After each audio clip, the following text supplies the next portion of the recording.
Love is a powerful emotion, but so is hate. A serial bride chooses murder over divorce. There were never enough men for Tasha. A glamour model proves looks can kill. She wasn't going to let him leave her. And a mistress does her lover's dirty work. They just decided she's a parasite in my life. We're gonna kill her. She possibly had what's known as histrionic disorder. People that have that eat drama for breakfast. When their life is smooth, they mess it up.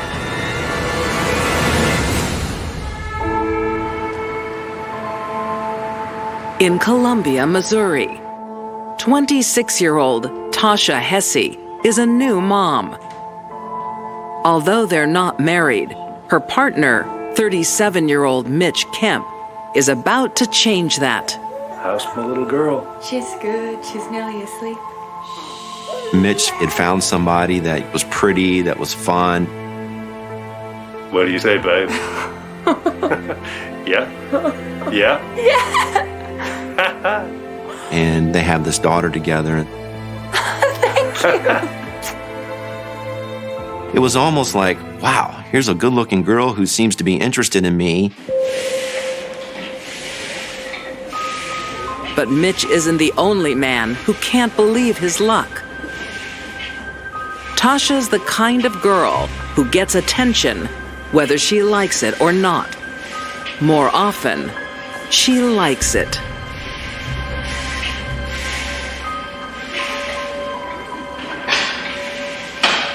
Excuse me, you know you're meant to have a towel behind your back, right? Sorry. Here you go. No, I'll do it. She used her feminine wiles to get what she wanted from men. It was easy. Is there a lucky man waiting for you at home? Sadly, it's just me and my baby girl, but we're just waiting for Mr. Right to come along. Tasha Morton's ability to lie is akin to her ability to breathe. Tasha has a devoted husband. But just months after saying I do, she's doing it with another man. As soon as she had a ring on her finger, she started cheating. Tasha's MO was to kind of go from man to man, relationship to relationship.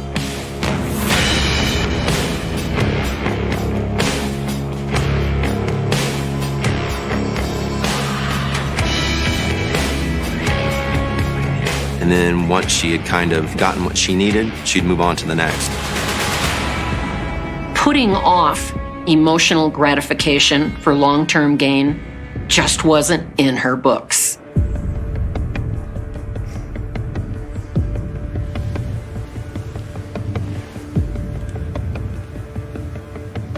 No, I love you, right?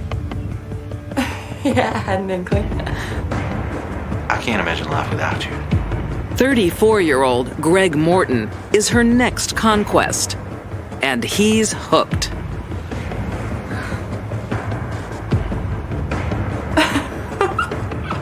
Will you marry me? Yes. Even though she was still married to Mitch. She told Greg that she was actually divorced, but she wasn't. She's a master manipulator and a pathological liar. Another man who'd come to learn of Tasha's betrayal is former lover Dwayne Barentine. She had been doing the same thing over and over and over. With every guy that she met, she had not changed her game. If she couldn't manipulate a guy, she just went on to the next guy that she could. Just 8 months after marrying Mitch, Tasha walks out with their baby. Then marries Greg. Greg and Tasha get married in Arkansas, and she's still married to Mitch here in Missouri. She's actually committing the crime of bigamy. As far as Mitch knows, the breakup could be temporary. He holds out hope. Hey, you've reached Tasha, Lexi, and Greg. Leave a message. Remember, they hadn't even divorced. Hi, Tasha. It's Mitch. I haven't seen Lexi in a while. So in Mitch's mind, are we going to get back together? And it'd be really good if I could see her. And you. Call me back. What Mitch doesn't know, nor her new husband, Greg, is that Tasha is a serial bride. There's something in her past she didn't want anybody to find out. The wedding ring on her finger would barely be out of the jewelry box where she was looking at another guy, because it made her feel good at the moment. There were never enough men for Tasha. And she has 2 other children. Tasha had abandoned her first child, had abandoned her second child. Mitch doesn't know his wife's past, but he discovers her future with Greg. He wants custody of their daughter. You know I can't live without her. Well, you should have thought about that before you ran off with him then. You can see it wherever you like. It doesn't matter. No, I've made up my mind. No, God, why don't you just listen to me? It's not just her daughter Tasha's worried about. A court case will reveal she's a bigamist. Stop it! I don't want to get in trouble with Greg. I don't want to get in trouble with the law for being married to 2 men at the same time. Mitch's move for custody risks blowing up everything. Tasha will not allow it. She had lost her first son. She had lost her second son. I don't think she was willing to lose the third one.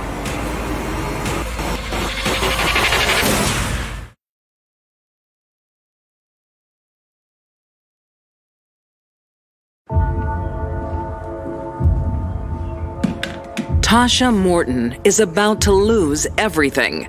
She needs to think fast before one of her husbands, Mitch Kemp, claims custody of their daughter. Morning, babe. Maybe her newest husband, Greg Morton, can help. What is it? He raped me 2 days ago. What? And Greg believed her. Greg believed he was dealing with somebody who was a monster. You have to do something. If you say, I've been raped and molested to your husband, a real man's going to say, okay, you get him over here. We're going to deal with this. That animal. I'll kill him. She could come up with lies on the spur of the moment.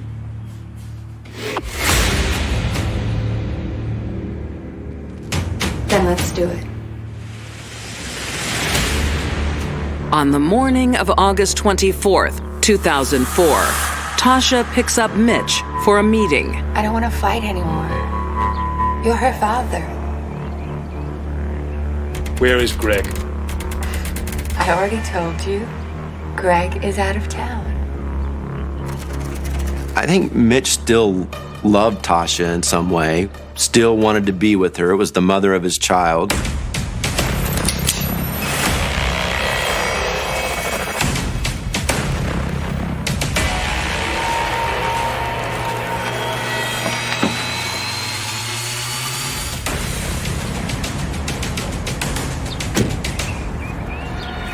Tasha starts screaming. Shoot him!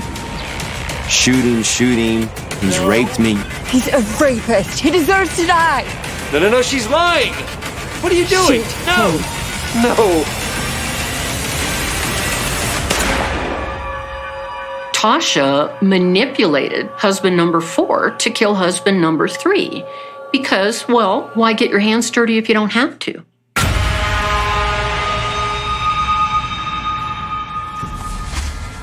He shoots him 5 more times to make sure he's dead. She knew that Greg loved her enough that he would kill for her.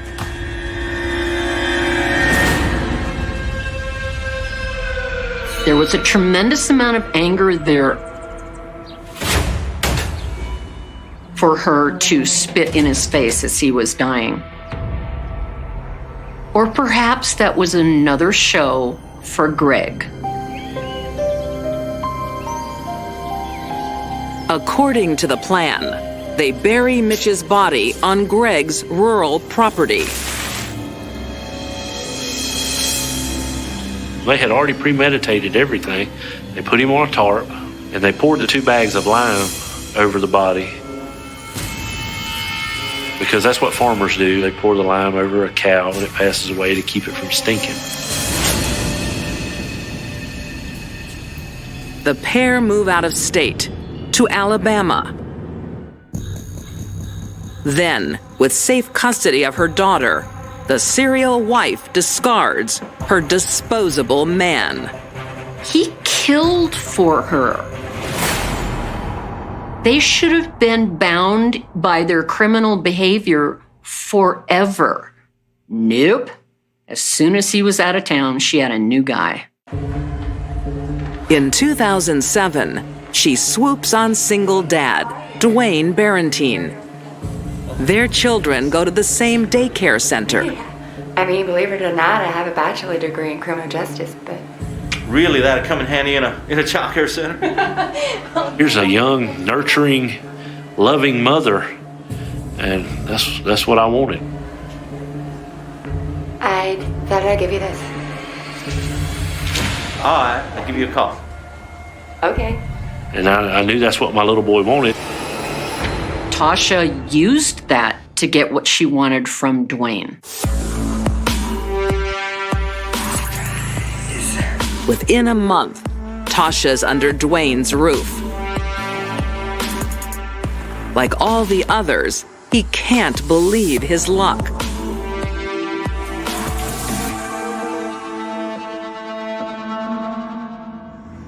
Until mail starts arriving with different last names. I wanted to know who I had living in my house with me and my son. It shocked me because the girl's 31 years old, been married 5 times. I mean, why in the hell couldn't you make it work? Dwayne's curiosity is piqued. He searches for his girlfriend's past husbands and discovers one is missing. And here's a family looking for this man, and they can't find him. Something's got to be going on here.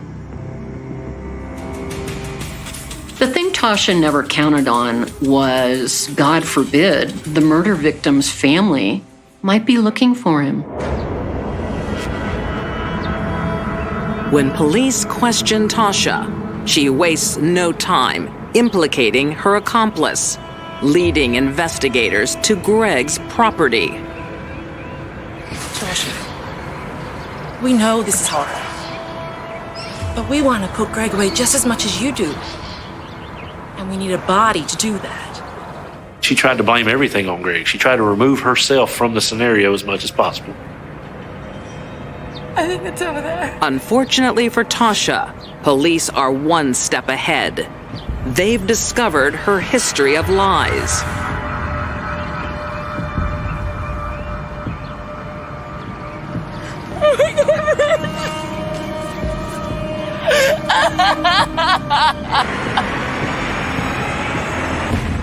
And when Greg comes clean, admitting to the murder and why, it's game over. In 2010, Greg Morton pleads guilty to second-degree murder and is sentenced to 19 years behind bars. I think Greg was a victim. I think that man's doing 19 years in prison because he loved a master manipulator. And I'm just lucky that I got out. Tasha Morton is convicted of first-degree murder and sentenced to life in prison. The most disturbing part of this case is Tasha Morton. Just the way that she would lie to people to get them to do things that I don't think they really wanted to do. Women like Tasha are extremely dangerous once they start killing. If she hadn't been apprehended, and incarcerated now for the rest of her life, we'd all have good reason to look over our shoulder.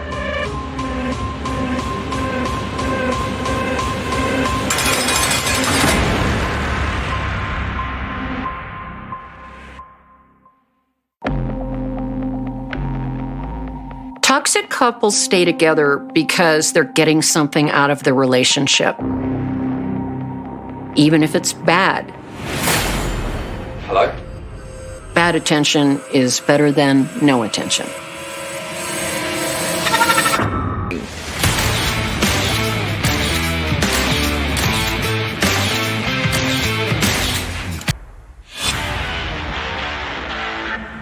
Perfect, darling, you're done. Thank you. Good, because I need a drink. It's only 10 a.m., babe. But Alicia is never far from a bottle. For some people, consuming alcohol is like lighting a fuse that is attached to a bomb. Alicia gets so drunk, she grounds a flight. Get off! Get off! She actually caused the plane to be turned around and land early.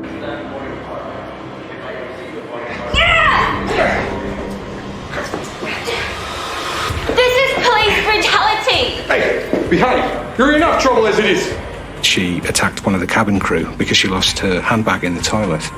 She was drinking the whole flight, going absolutely crazy, kicking, screaming, crawling up and down the aisles. Right, thanks. We'll take it. She was so aggressive, and it was a potential threat to the safety of the people on the aircraft.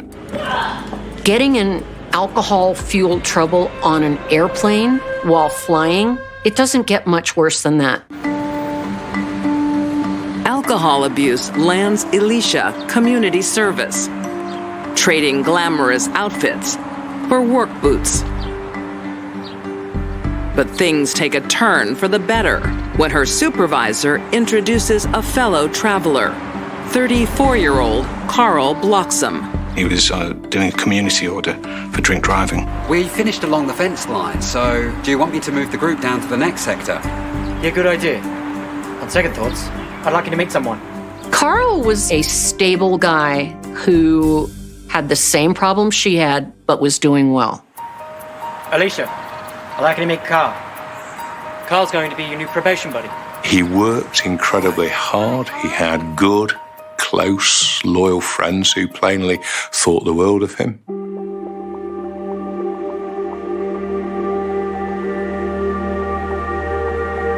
In no time, moral support becomes something deeper. He saw the good in her and the potential in her. Carl adored her. Alicia sees a man who might get her on the straight and narrow. He's beaten the drink and becomes her inspiration. Carl, I feel like I was lost, and then you found me. Now I'm never gonna let you go. Alicia loved him and was concerned that she couldn't live without him. The couple sets up home, but despite Carl's gentle guidance, in the battle for Alicia, the bottle is winning. Carl had a big heart and he wanted to help her. Alicia. But it was a mistake to move in with her. Alicia, go to bed. He never knew what he was going to find. Alicia, wake up. Go to bed. Alicia, come on. Come on. Come on. Alicia! What was he to do? Professionals struggle to deal with this. He was never ever going to be able to deal with it on his own. Oh my God, don't! It was way more than he could handle.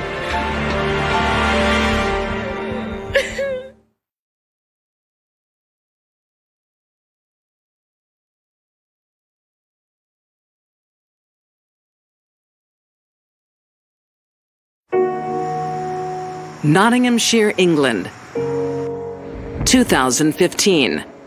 Alicia Allen and Carl Bloxham are in a roller coaster romance. But at last, the wild ride might be coming to an end. Wow. Am I in the right house? Of course you are. Alicia cut down on her drinking, and this led to an improvement in her state of mind, and Carl hoped that this would become a permanent state of affairs. Just shut up and kiss me. Carl had seen something of the best of her again, and it had reminded him of why it was that he'd fallen for her in the first place. No drinking today. No, it's been a week. I thought we'd celebrate. Babe, I'm so proud of you. Alicia had a couple of months of sobriety and life was good. But the good times don't last. Alicia's drinking and rage returns, including one time she calls the police, threatening to kill Carl. Hello? I'll slit my wrist, I will. So, we've had a call from this address from a young woman. Look, I'm really sorry. Everything's under control, I promise. You sure? Yes. She was threatened to stab someone. Alicia even threatened Carl and said, "Wait till you're asleep, I'll stab you through the heart." It will die down in a minute. She does this all of the time. Carl puts on a brave face for authorities. I'll call us if you need to. Yeah. All right? Yeah. Life. On the night of July 29th, 2015, Alicia again hits the bottle. As Carl arrives to end the relationship for good. I'll be back for the rest of my stuff this weekend. I'm leaving now. You really going? Yes. Alicia, what is wrong with you? Please, don't leave me. Get away from me. Alicia cannot tolerate loss or any kind of abandonment. Get away from me, Alicia. It crushes their soul.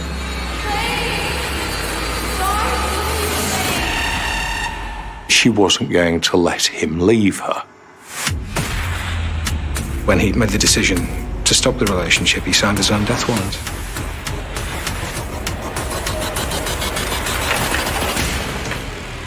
Alicia picked up a knife with a 12-centimeter blade. When a person picks up a knife and goes toward another person's chest with fury, they know something bad is going to happen.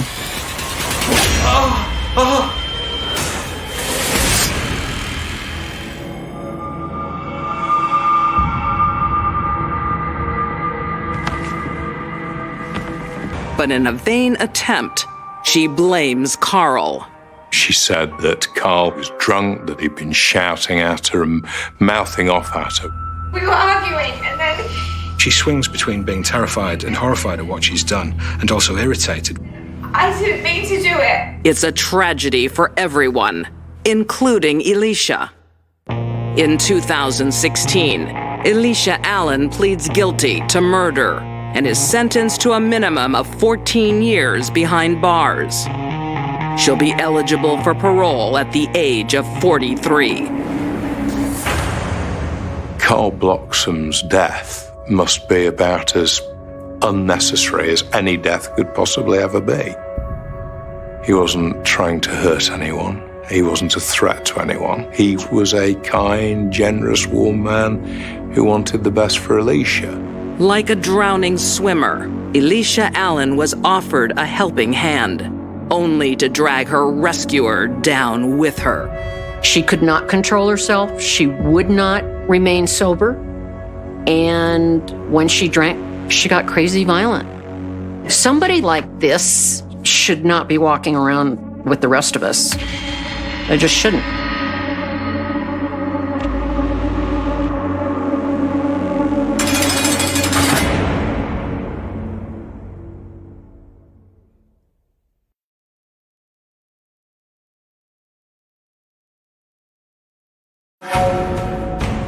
There was another woman and money problems.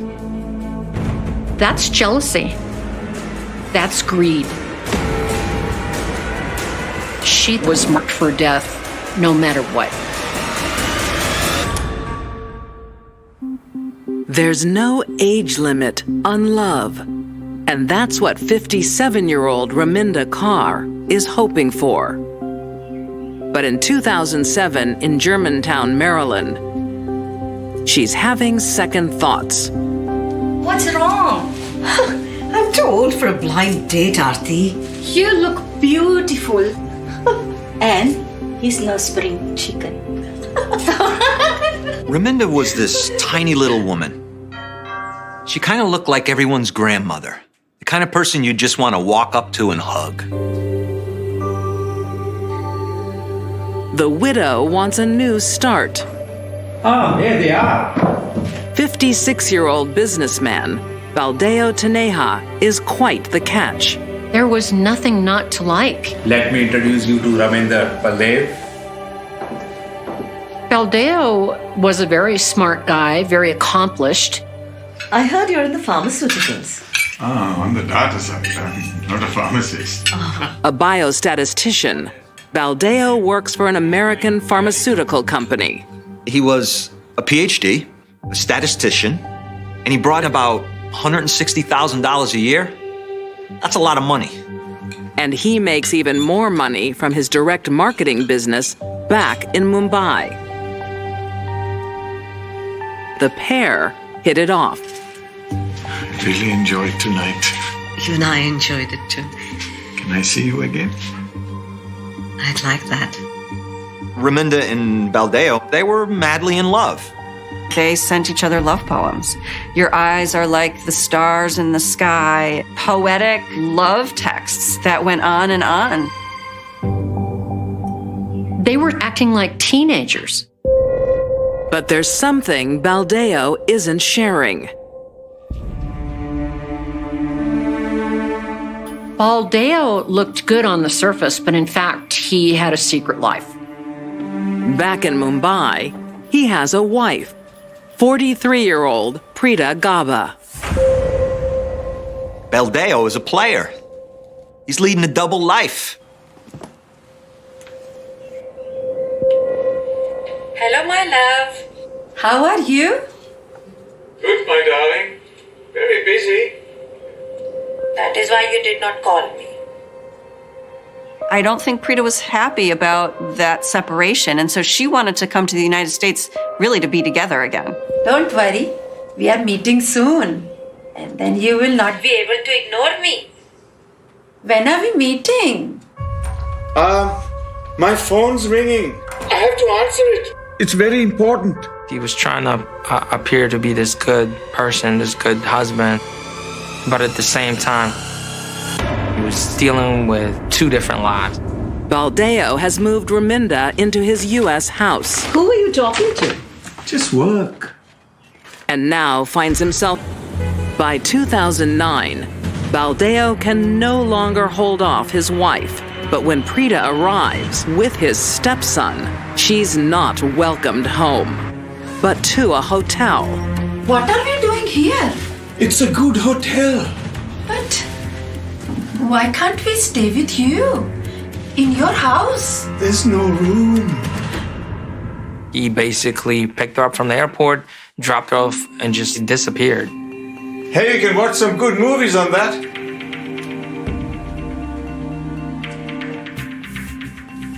We are your family, and you are dumping us in this hotel? I thought it would be fun for all of us.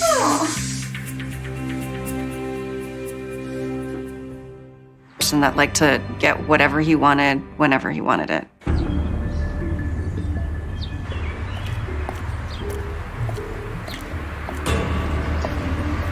But it's only a matter of time before Preeta discovers the cruel truth. One day she saw him driving in a car with Raminda, and that's how she began to figure the whole thing out. This is rejection. Total rejection. Preeta's thinking, we're in love. What's going on? Who is this woman? What do you want? Who was that woman? She was just a friend. What? In the car. What? A friend? And you were kissing a friend? This is a public place. Keep your voice down. Everyone can hear you. No! You were kissing her! Who is that? Look, calm down. It's okay. Calm down. You are a liar! I've had enough with you. I want a divorce. We are a family! Raminder was pushing Baldeo to divorce Prita and marry her. You can't do that to me! My decision is final! No! It's like, I'm living with Raminda, so we need to get a divorce. You need to go home. Go. She stood her ground. Perhaps that was the wrong thing to do.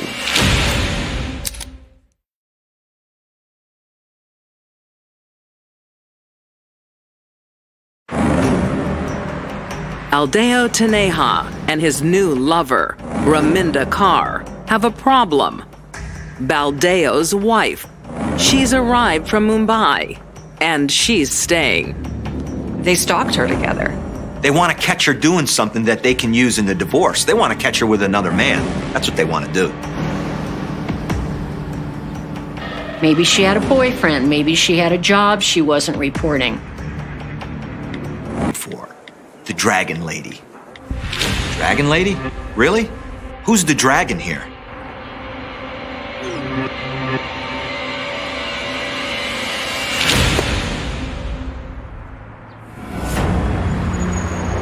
Prita intends to remain in the U.S. after the divorce and demands the appropriate alimony. Prita's divorce attorney said it was one of the most contentious divorces he's ever seen. She strikes a good deal. What's this? It's the amount you're required to pay.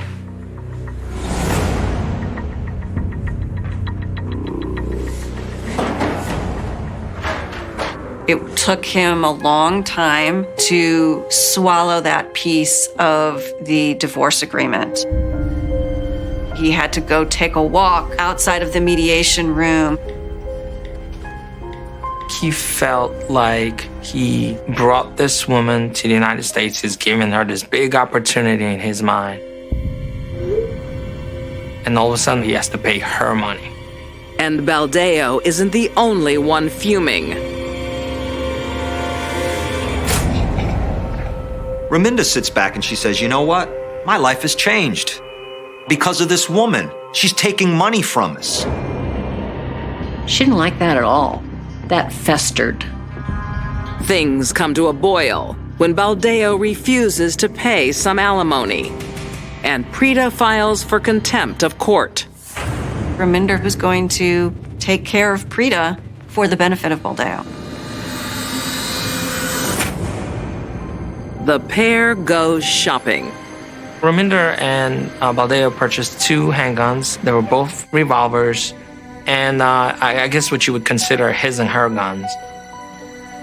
They also stopped at a costume shop, and they bought a wig and makeup that you can put on your face to make your face age and look really old. How do I look? They just decided that woman's got to die. She's a parasite in my life. We're going to kill her. October 12th, 2013. Prita is getting ready for work. Okay, beta. Take care. Bye, Mom. Rebuilding her life after the divorce. Single goal in life was to make enough money to put her son through college. She came to work early, she stayed late, she worked on the weekends. She was the most reliable employee ever.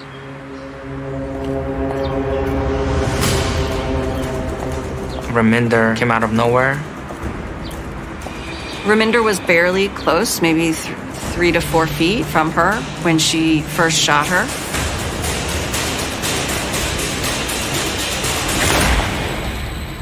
As Prita turned around, Raminder continued to shoot her multiple times.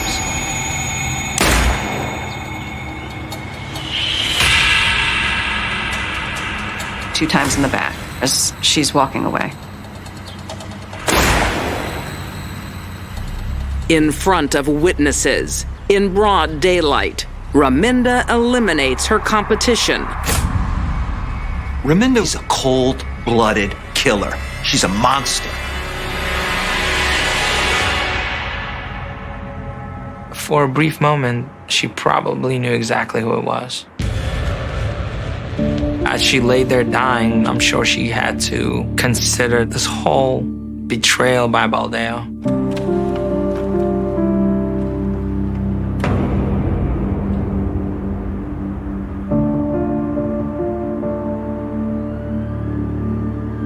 She was executed. This one was executed going to work. But whatever relief Raminda and Baldeo feel, it doesn't last long. They are instantly prime suspects. Step out of the car with your hands where we can see them. Reminder and Baldeo are not natural-born killers. They had a backpack with all the evidence right there in the car. They found a sweatshirt. They found an unused wig, lots of cash in Raminder's purse, and the 2 guns in the car. Here they are, the 2 of them driving around still with the weapon they used in a murder. I mean, this guy has a PhD. They did everything wrong. And they got caught. Both are convicted of first-degree murder. Baldeo Taneja receives a life sentence.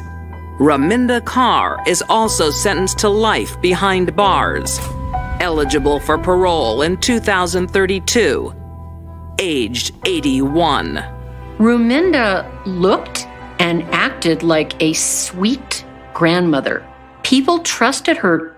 Boy, were they wrong. For Raminda, wisdom did not come with age. Jealousy did. Evil lurks in places where you least expect it. Anyone's capable of murder.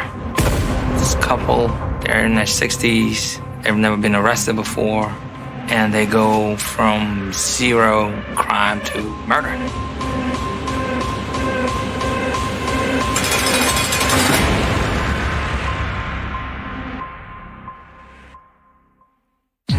These deadly women. Chicago. Winter wind carving through empty streets like a blade, streetlights flickering as if they're afraid to witness what the darkness holds, and somewhere between the echo of sirens and the hum of the city that never really sleeps, a question keeps pulsing like a heartbeat no one wants to acknowledge. How does a life vanish? How does a truth bury itself so deep that 2 decades later it still crawls back and scratches the door of this city?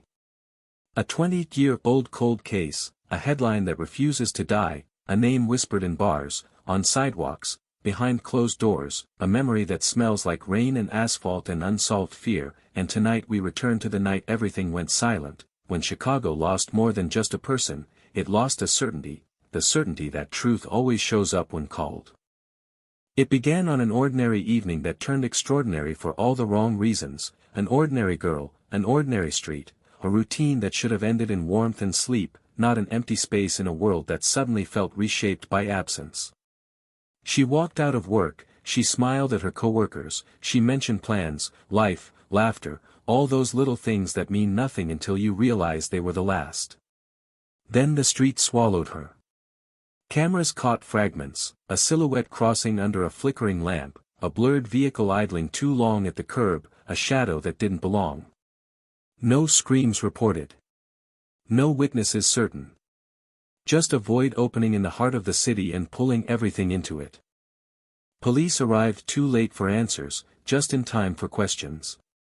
Yellow tape fluttered in the wind like a desperate signal, officers pacing, neighbors watching from windows, and the air thick with rumors before facts could breathe. They searched the riverbanks, the abandoned lots, the back alleys that feel like they remember every crime Chicago ever hosted. They knocked on doors, interviewed strangers, recorded testimonies so uncertain they sounded like fog pretending to be solid ground. For days, Chicago was a city holding its breath. For weeks, it was a city choking on speculation. For months, it became a city getting used to a wound it didn't know how to heal. And when months became years, the story didn't fade. It transformed. It became myth, cautionary tale, whispered threat. Parents warn children not to walk alone. People glanced over their shoulders more often than they admitted.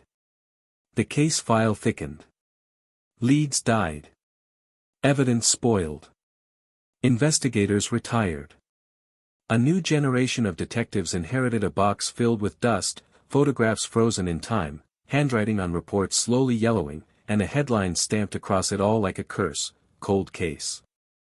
But some cases don't sleep. Some cases stalk. This one lingered in the DNA databases, in unsentenced guilt, in technology waiting to grow teeth sharp enough to bite into secrets from another era. 20 years pass, and suddenly the city hears that headline again: Chicago cold case, solved after 2 decades, and it doesn't sound like closure, it sounds like thunder, like a storm rolling over rooftops, like truth finally deciding it's done being patient. But before the storm breaks, we stay in the silence where it was born. The family never left that silence. They lived inside it. A mother staring at a chair that never got filled again. A father who stopped speaking the way fathers should, his sentences becoming shorter, his nights becoming longer. A sibling growing older while the missing one stayed the same age forever in every photograph.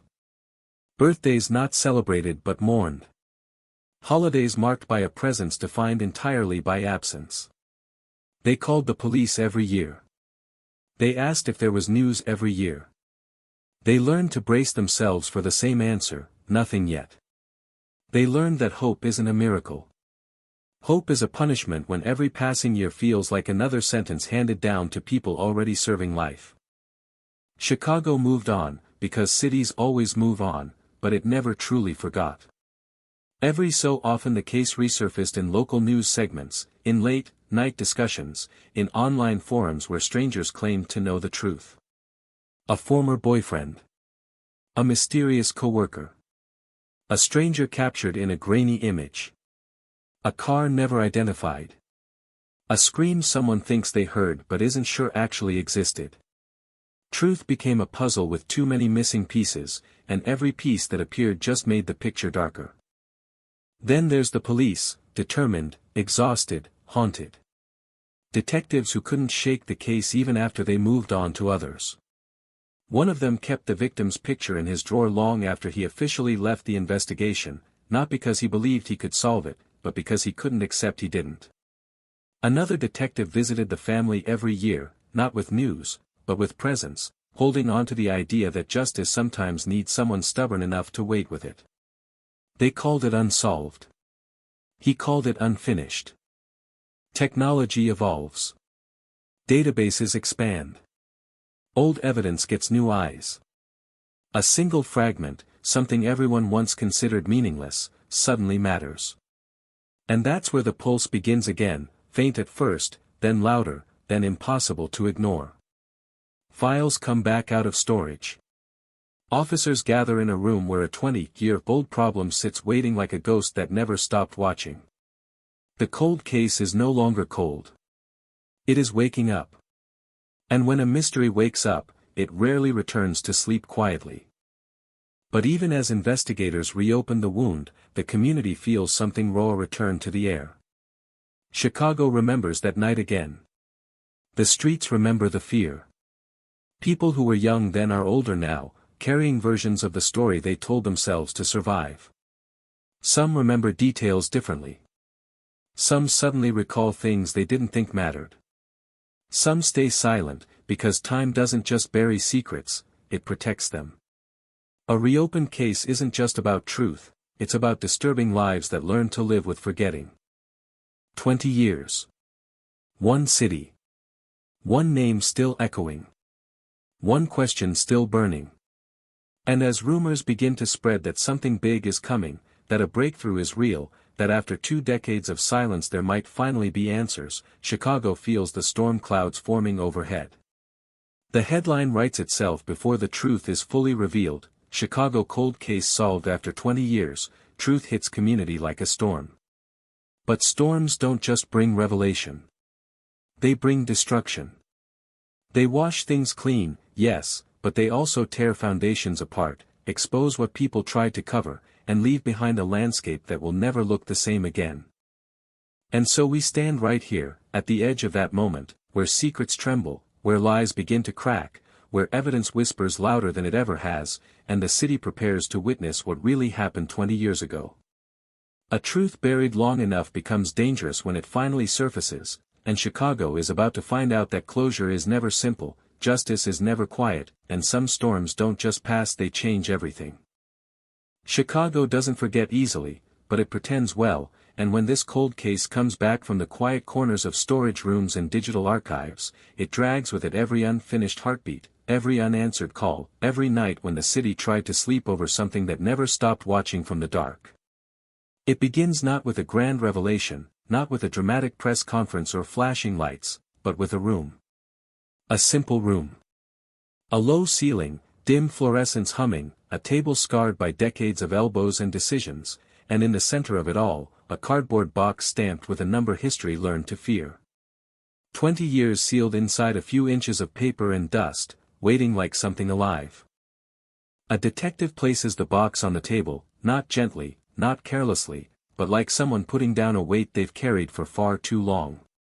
The room is quiet. Then the lid opens.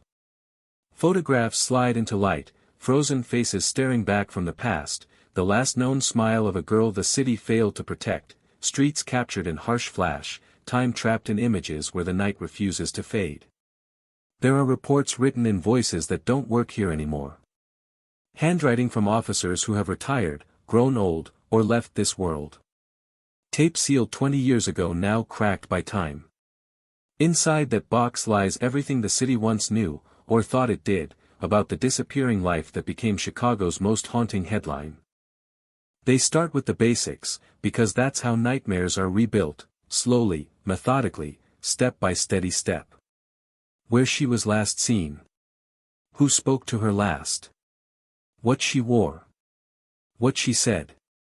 Every routine detail now sounds like a countdown, every ordinary movement takes on the weight of inevitability.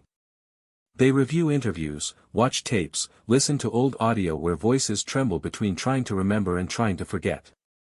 Someone claims they saw her getting into a car, someone swears she walked alone, someone insists they heard something like a struggle, someone else is sure the night was quiet. Truth is somewhere inside that chaos, buried under fear, pride, memory, and lies. Technology stands where human certainty failed. Evidence once considered weak now feels like a match dropped in gasoline. Tiny traces preserved by habit, not by hope, step back into the spotlight, fabric fibers, residue, fingerprints too faint for the past but loud enough for the present. Lab lights replace luck. Machines hum where old instincts once ruled. Data grows teeth. Databases that didn't exist then now stretch across states, across years, across criminals who thought time erased them. This isn't just a case being reopened. It's a ghost being given a voice. Meanwhile, outside that room, Chicago begins to buzz again. Rumors move faster than confirmation. A quiet word in a precinct hall becomes a whisper to a friend, becomes a ripple through neighborhoods that once lived under the shadow of this case. People who once spoke confidently begin to feel the past tightening around their throats. People who once stayed silent feel heat reaching their doorstep. Somewhere, someone who knows more than they ever admitted feels the ground shifting beneath their feet, because a cold case waking up is not just about solving a mystery, it's about consequences finally remembering where to go. And then, there's the family. 20 years made them experts at waiting, but this is different, this is dangerous hope, the kind that lifts just enough to risk another fall. A knock on the door they know too well. Detectives standing there, not with sadness this time, not with empty apologies, but with something sharper in their eyes, determination mixed with fear, because when you reopen a past like this, you don't know what you're about to break. The family listens. Every sentence feels like a tremor. Evidence revisited. Leads revived. A possibility they never dared to believe again, progress. But hope is cruel. It doesn't come as comfort, it comes as interrogation of the soul. They begin to remember more vividly. They reopen drawers stuffed with photographs and saved articles and letters that never received answers. They revisit the last voicemail. They hear the silence after. The mother traces a face in a frame as if touching memory could anchor something real. The father sits quiet, still, unblinking, the way men do when the only thing holding them together is refusal to collapse. Siblings feel childhood return like a storm, not warm, not nostalgic, but fierce, loud, shattering. This isn't healing yet. This is pain remembering its name. Back in that room of fluorescent lights and relentless patience, something changes. A detail once dismissed now screams for attention. A name appears. Not new. Familiar. Faintly mentioned in old reports, drifting at the edge of relevance, never quite solid enough to pursue. But now, paired with new evidence, with improved science, with broader databases, that name feels different. It thumps like a heartbeat in the file. It threads itself through multiple points like a line finally connecting dots no one could see before. It doesn't shout guilt. It whispers possibility. And whispers in investigations can become thunder. They track movements. They rebuild timelines. They follow where this name lived, worked, vanished, reappeared. Suddenly the case isn't a ghost anymore, it's a shadow long and frightening, stretching across 2 decades, slipping through cracks, living freely while another life stayed trapped under the word missing. Detectives feel something electric under their skin. The room feels tighter. Air feels heavier. This is momentum, and momentum is both hope and danger. Because if they're right, then someone walked Chicago's streets for 20 years with truth in their pocket like a stolen object. If they're wrong, they risk tearing lives apart again for nothing. Responsibility is a storm of its own, and every step forward feels like walking through lightning. But they keep moving, because cold cases do not forgive hesitation, and the city deserves answers louder than rumors. When they knock on doors this time, they knock harder. When they ask questions, they ask like they already know parts of the answer. People notice. Faces tighten. Voices tremble. Memories improve suddenly or fall apart suspiciously. Someone avoids eye contact. Someone else tries too hard to help. Fear circulates. Old connections feel like tightening ropes. Statements made 20 years ago don't line up perfectly with statements made today, and that inconsistency becomes oxygen to the investigation. And Chicago feels it. The energy. The unease. The city that had learned to file this tragedy under unsolved history, now drags it back into present tense. News outlets feel the tremor and prepare cameras just in case the ground splits wide enough to expose something big. Social media revives theories, half-truths, confident lies, and dangerous fantasies. People pick sides without knowing facts. The community where it happened feels pressure all over again, like an old scar ripped open to prove it never fully healed.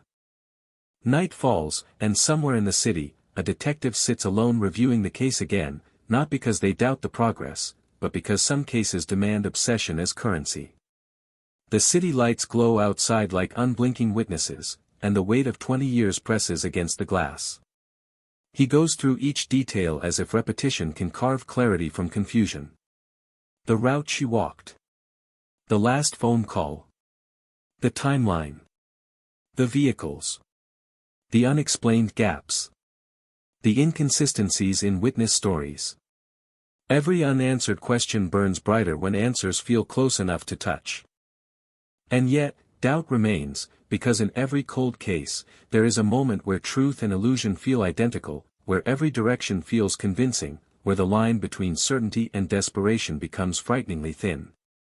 But the case doesn't loosen its grip. It never has. It just waited for tools sharp enough, minds focused enough, timing cruel enough to reopen its jaws. Then it happens, not a confession, not a miracle, but a confirmation. A lab result. Sterile, unemotional, delivered like any other report, yet inside it lives the force of a thunderclap. Science doesn't tremble. Science doesn't speculate. Science points. And tonight, it points somewhere terrifyingly specific. A match. A presence at the scene that should not have been there. A signature left behind not by fate or chance, but by human choice. The room goes quiet. Then it fills with motion. Phones light up. Papers shuffle. Plans ignite. This is the moment where the narrative shifts from maybe to almost certainly, from speculation to pursuit. The case is no longer cold. It is alive. It is loud. It is accelerating. Chicago doesn't know yet. The family doesn't know yet. The community doesn't know yet. But something seismic just happened behind closed doors, and soon the city will feel the shockwave. 20 years of mystery aren't over, not yet, but they're no longer frozen. The storm promised by that headline is forming, clouds darkening, winds rising, and when it finally breaks, it won't simply reveal truth, it will test the strength of everything built over those years of silence. The truth is coming. And it is not gentle. Chicago holds its breath again, not because the city knows what is coming, but because something in the atmosphere shifts, something subtle yet heavy, a tremor that runs under streets, beneath sidewalks, through conversations whispered too quietly and silences held too long. The investigation has fire now, real heat, real direction, and when truth begins to stir after 20 years of burial, it doesn't rise politely, it claws its way back with dirt under its nails and rage in its lungs. The detectives stand at the edge of something vast, something dangerous, something they prayed for and feared in equal measure, because solving a cold case is never just about justice, it's about waking a past that refuses to stay still. Inside the precinct, the room feels smaller than it did before, the fluorescent lights harsher, the air denser, like everything knows history is about to change shape. The name tied to that lab result circles like a shark, familiar enough to sting, distant enough to have escaped scrutiny for 2 decades, present enough that its shadow stretches through every page of the file once you know where to look. They don't celebrate. There are no smiles. Just a shift in posture, a tightening of jaws, eyes sharpening because hope is not victory, it's permission to fight harder. They pull records. Employment history. Addresses. Phone logs. Old acquaintances. Every trace of life etched along 20 years of movement. This name was here when she vanished. Then gone. Then somewhere else. Then back again, like a ghost testing cities, leaving fragments of existence in bureaucratic systems and behind closed doors. They map it out. Pins in boards. Lines connecting places like arteries pumping possibility. And as the lines form patterns, the case begins to speak, not in screams, but in a chilling whisper, this wasn't randomness, this wasn't chaos, this wasn't fate. This was proximity. Access. Opportunity. Someone in that room exhales slowly because the realization lands heavy, they may have looked at this before. They may have brushed past it. They may have been close without knowing. And that thought burns. Cold cases have a cruel habit of revealing how close justice once stood without being recognized, how truth can sit in plain sight wearing normal skin and polite smiles while investigators drown in darkness. This case was never empty. It was just patient. So the surveillance begins. Quiet. Precise. Relentless. Unmarked cars drifting into neighborhoods, blending with the city like shadows sliding across brick walls. Detectives watching lights turn on and off in windows. Tracking routines. Studying mannerisms. Listening. Waiting. There's no room for mistakes. 20 years is long enough to teach caution. A wrong move now could shatter everything, send truth running, bury answers forever beneath fear and technicality. The city keeps moving, laughing, arguing, working, unaware that somewhere amidst its daily rhythm, past and present are standing face to face. Meanwhile, the family senses something without being told. Detectives don't share details, not yet, not when the fire is still fragile, but tone carries weight. The way voices sound steadier. The way visits feel heavier. A mother wakes in the middle of the night without knowing why, just a feeling pressing against her chest like weather changing. A father sits longer by the window. A sibling scrolls through old photos, searching for something invisible, as if their memory is trying to sync with reality preparing to shift. They don't dare say it out loud. They don't dare name it hope. But it hangs in the room like electricity before lightning. Outside their home, the world is catching on to tension. Reporters start circling, quiet for now, sniffing for cracks in official silence. Online discussions roar back to life. People convinced they always knew point fingers. People terrified they were wrong retreat into doubt. And somewhere out there, the person behind that name feels something too, not guilt necessarily, not confession, but a tightening, an unease crawling along the spine like being watched by a world that suddenly wants eye contact. Interviews resume. Friends. Co-workers. People who once said nothing now talk too much. People who once talked plenty suddenly run out of words. Time changes what truth sounds like. Memories sharpen in strange places and blur in others. Someone mentions temper. Someone else mentions charm. Someone recalls a strange comment late at night when the city was quiet and defenses were lower. Someone remembers seeing something they convinced themselves not to believe. Patterns start surfacing like bones pushing through ground after a storm. Detectives relive the night she disappeared as if they're walking it step by step beside her. They trace the route. They feel the cold air she felt. They listen to the silence she walked into. Every street corner becomes a stage where choice and fate merged. Every shadow feels like a witness. Every second feels like a countdown that only makes sense now in retrospect. The city is unchanged physically, but emotionally it feels haunted, not by death alone, but by unresolved truth breathing just beneath the pavement. And still, progress is fragile. One wrong assumption could shatter it. One detail ignored could derail the story. So they slow down, even as adrenaline screams to accelerate. They double-check. Triple-check. Rebuild evidence from scratch with modern precision. Make sure the foundation isn't made of hope alone, but of stone strong enough to withstand 20 years of weight. Justice cannot afford wishful thinking. Justice requires certainty deep enough to cut through time. Back in that quiet precinct room late at night, a detective stares at the file while city lights blink beyond the glass like stars reflected in restless water.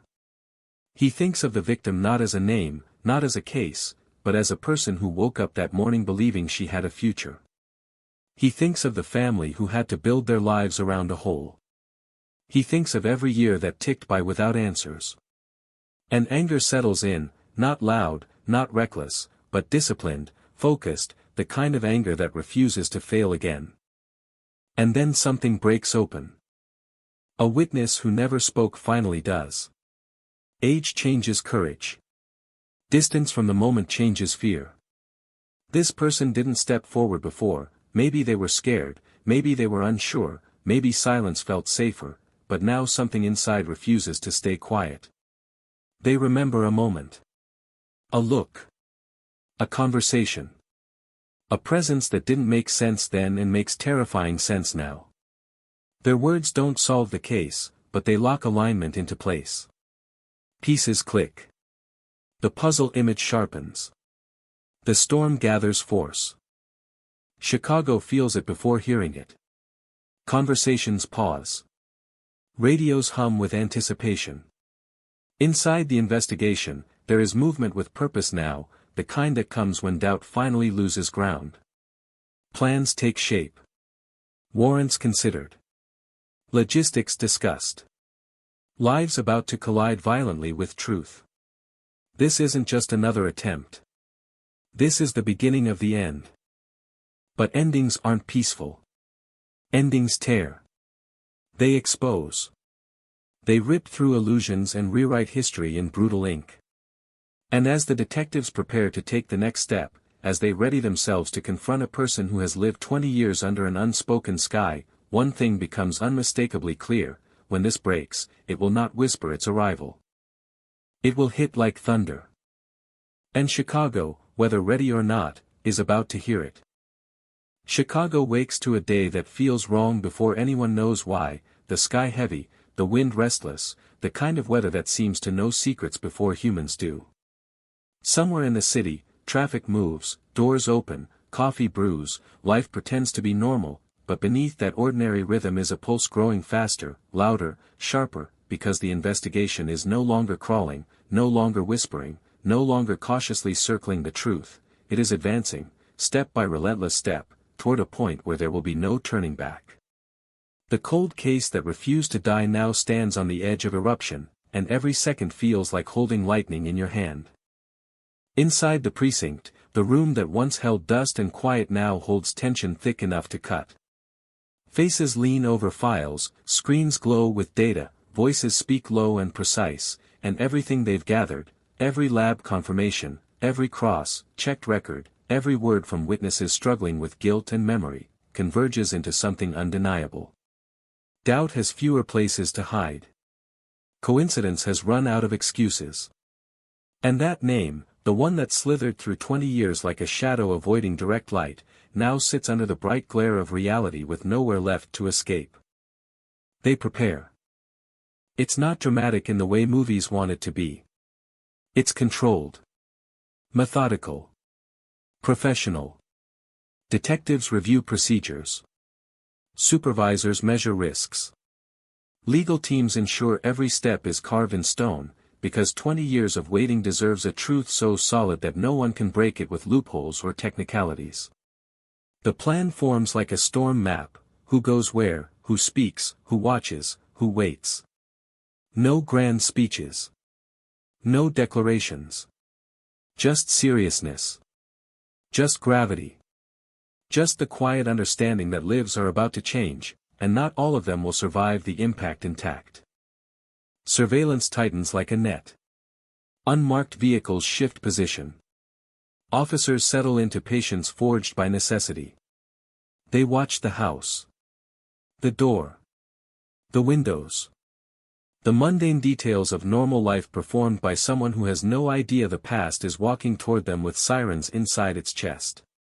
It's a strange sight, the ordinary breathing side by side with the extraordinary, grocery bags, casual footsteps, passing neighbors, while just out of sight, law enforcement holds 20 years of grief like a blade waiting to drop. And somewhere inside that house, life continues cluelessly. A routine morning. A voice. A laugh. Silence. Movement. The rhythm of a life uninterrupted, until now. Before they move, before they step out of vehicles and into history, there's a moment of stillness. The kind of silence that holds the weight of fate. Eyes meet. Heads nod. Not with excitement. With responsibility. Because they aren't just solving a case. They're knocking on the door of a life that has existed for 2 decades without consequence, a life that may have always known this day could come, and they're carrying with them the faces of a family that never stopped bleeding. Then it begins. Steps approach the house. Knuckles or fists or a voice against the door. A call of identity. Authority declared. The sound echoes beyond wood and walls and straight into the heart of a life that suddenly has no time left to hide. Inside, movement. Hesitation. Confusion. Or something darker, recognition. Fear sits in the air. The kind that doesn't just live in the lungs, it sinks into the bones. There is no cinematic escape, no sprint into alleyways, no dramatic chase. Only confrontation. The present finally crashing headlong into the past. Questions are asked. Answers offered. Tone measured. But beneath every polite syllable breathes tension like an animal with bared teeth. A face that has gone unnoticed for 20 years is now studied like evidence. Eyes. Reaction. Posture. Hands. Every microsecond of behavior becomes a silent conversation between guilt and denial. The world outside continues strangely normal, cars pass, someone laughs down the block, a dog barks, while here, history is being rewritten in real time. They take him in.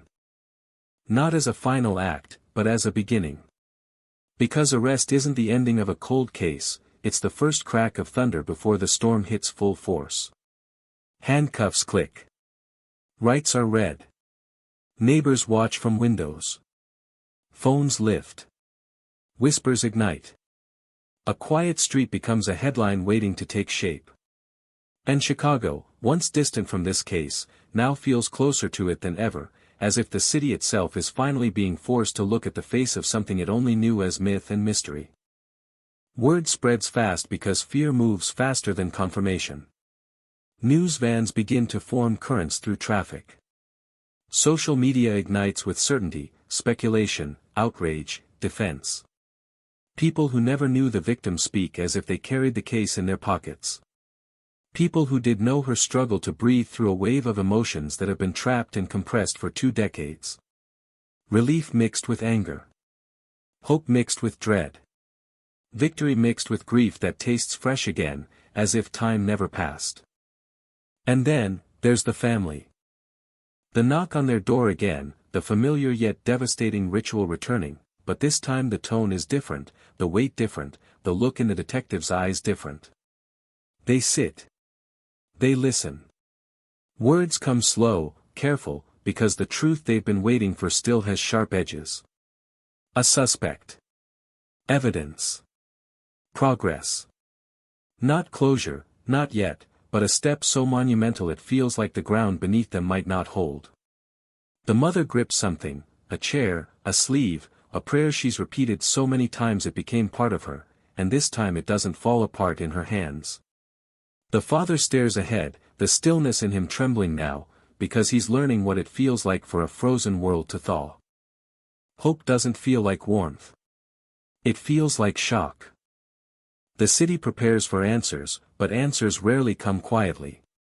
Behind the walls of an interrogation room, under bright, unforgiving light, the suspect sits. The room is empty except for time, truth, and the weight of 20 years pressing down on every breath. Detectives enter not as actors, not as aggressors, but as relentless extensions of the case itself. They have the file. They have the evidence. They have the science. And now, they need the truth, spoken or dragged from silence. Questions hit the table like drumbeats. Calm. Precise. Surgical. Where were you that night? Why were you near her? Why did evidence say you were there when your story swore you weren't? No shouting. No chaos. Just intense, unblinking pressure. Silence responds. Denial follows. Evasion slips in like smoke. But this isn't 20 years ago. Science sits beside the detectives like a witness that does not stutter. Records speak with the quiet certainty of ink that never forgets. Witnesses whisper through transcripts. And every time lies try to build a wall, evidence cracks it like thunder ripping through clouds. Outside that room, Chicago is a city leaning toward televisions, scrolling through updates, breathing too fast. Some cheer. Some doubt. Some panic. The community closest to the case feels the ground shifting under traditions, relationships, reputations. Because the truth never lands in isolation, it lands like a meteor, scattering debris into every corner of life. Inside that room, something shifts. A reaction too fast. A sentence too rehearsed. A detail known that shouldn't be. A look that betrays more than words can hide. Detectives sense it. They know this feeling, the moment when the wall is no longer solid, when it's not about if it breaks, but when. And with patience sharpened by 20 years of failure and faith, they push. Not aggressively. Relentlessly. And somewhere, whether in that room or in the evidence itself or in the tightening circle of truth closing around the suspect, fate leans in, the cold case trembles, and Chicago moves one breath closer to the storm promised by that headline. The truth is coming. And when it arrives, it will not ask permission. Chicago doesn't sleep tonight, not really, because even when houses are dark and streets fall quiet, there is a hum underneath everything, a restless vibration that runs through the city like electricity traveling through buried wires. Somewhere downtown, lights stay on in rooms that never learned how to rest, and inside those rooms the cold case lives and breathes, demanding attention like a wound that has just started bleeding again after years of pretending to be healed. The suspect sits in custody. The investigation stands on the brink. And the city stands suspended in a moment that feels like a held breath stretched thin enough to tear. Inside the interrogation room, time slows and sharpens. The air feels colder, the walls closer, the silence heavier. The suspect sits with a posture that fights calm, eyes darting, jaw tight, hands still but not relaxed, every muscle screaming restraint. On the other side of the table, detectives watch not with hatred, not with theatrics, but with a kind of surgical focus, like surgeons hovering over a heart that refuses to beat properly. Their weapons are not fists, they are questions sharpened into blades, facts loaded like bullets, patience coiled and waiting to strike with precision. They don't rush. They build. Piece by relentless piece, they reconstruct the night that vanished from official truth 20 years ago. The streets. The last confirmed sighting. The timeline. The inconsistencies.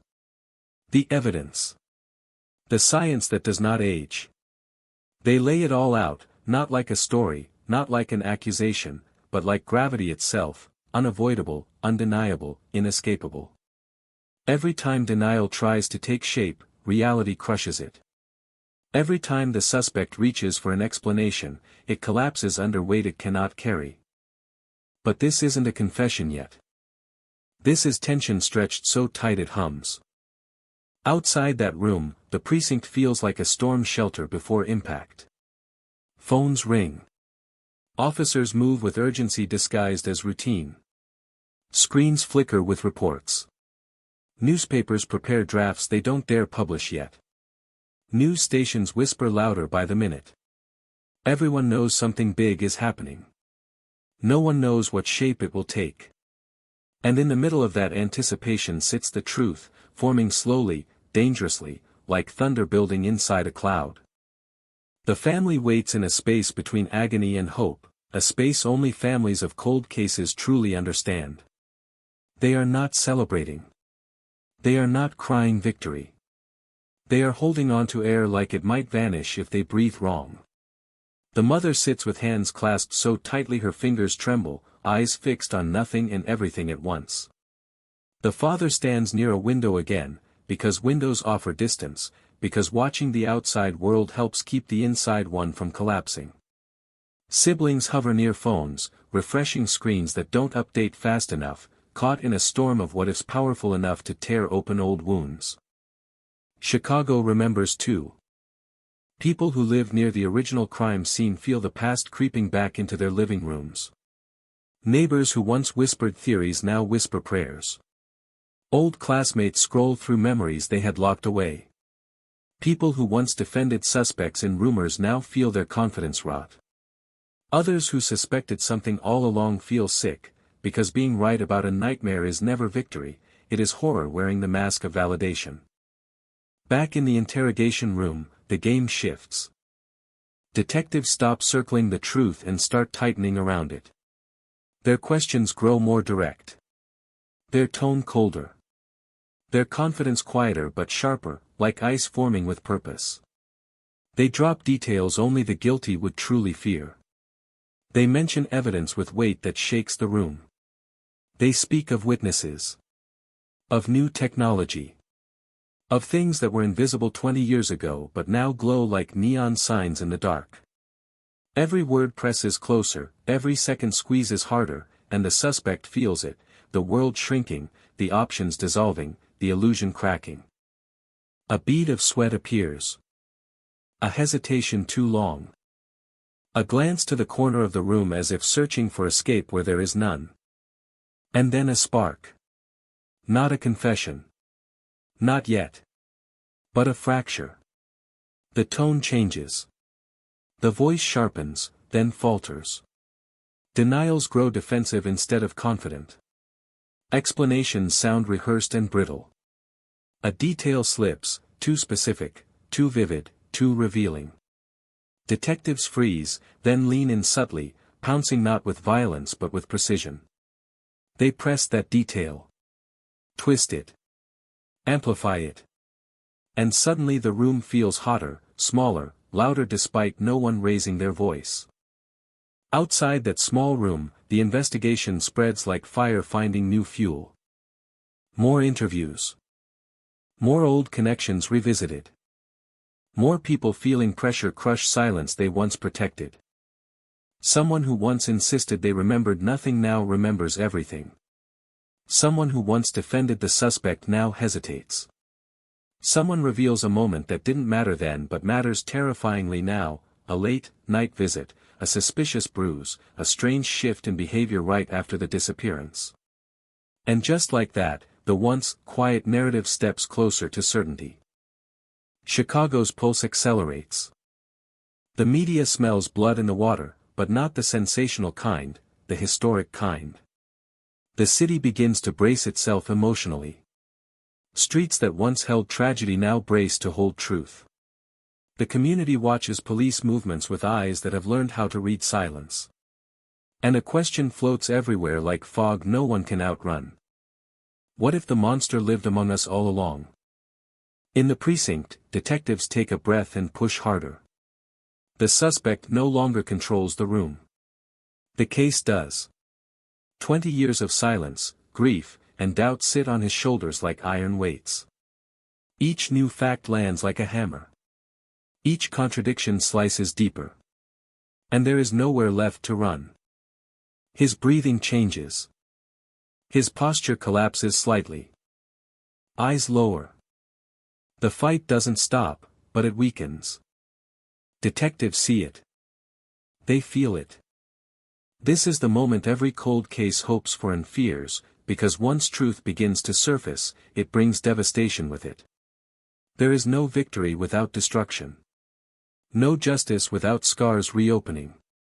No closure without pain howling one last time before quiet even has a chance to return. Somewhere in the city, a storm wind pushes hard against windows. Somewhere in the precinct, someone watching through glass exhales, not in relief, but in preparation. Because something is about to break. Maybe a confession. Maybe a revelation. Maybe a truth so dark it shifts the way Chicago remembers itself. And as the suspect sits under that unforgiving light and detectives refuse to blink first, the cold case that haunted a city for 2 decades trembles at the edge of transformation, and the headline waiting to become reality sharpens like lightning about to strike.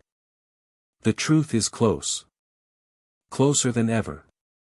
And when it finally tears its way into daylight, Chicago will not just hear it. Chicago will feel it.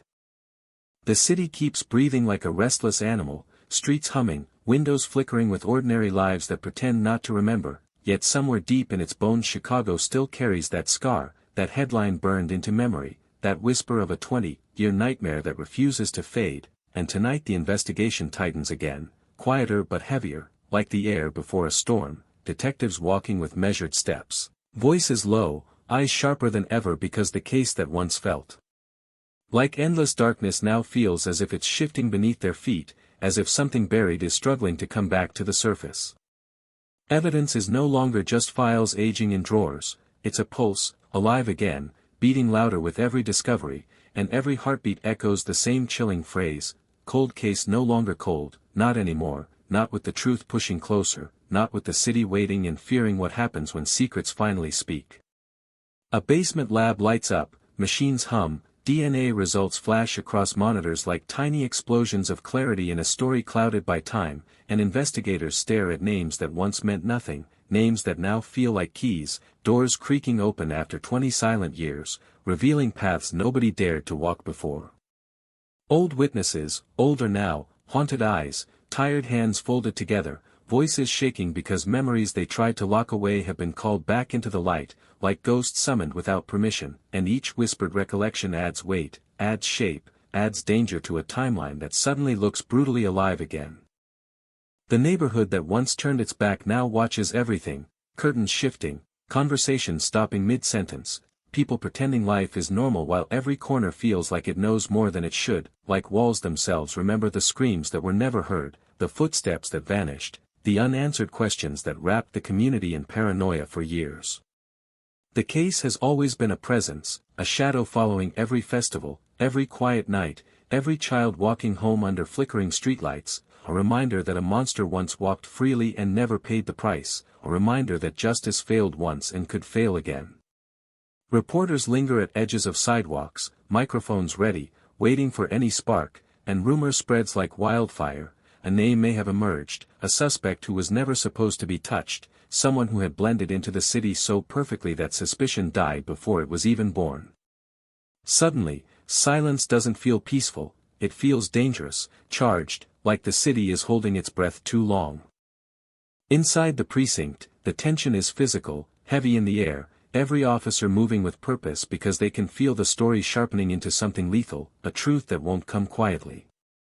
Files open, photographs laid out like silent accusations, faces frozen in time, unaware that 20 years later they'd become evidence again, unwilling witnesses staring endlessly, asking why nobody saved them sooner.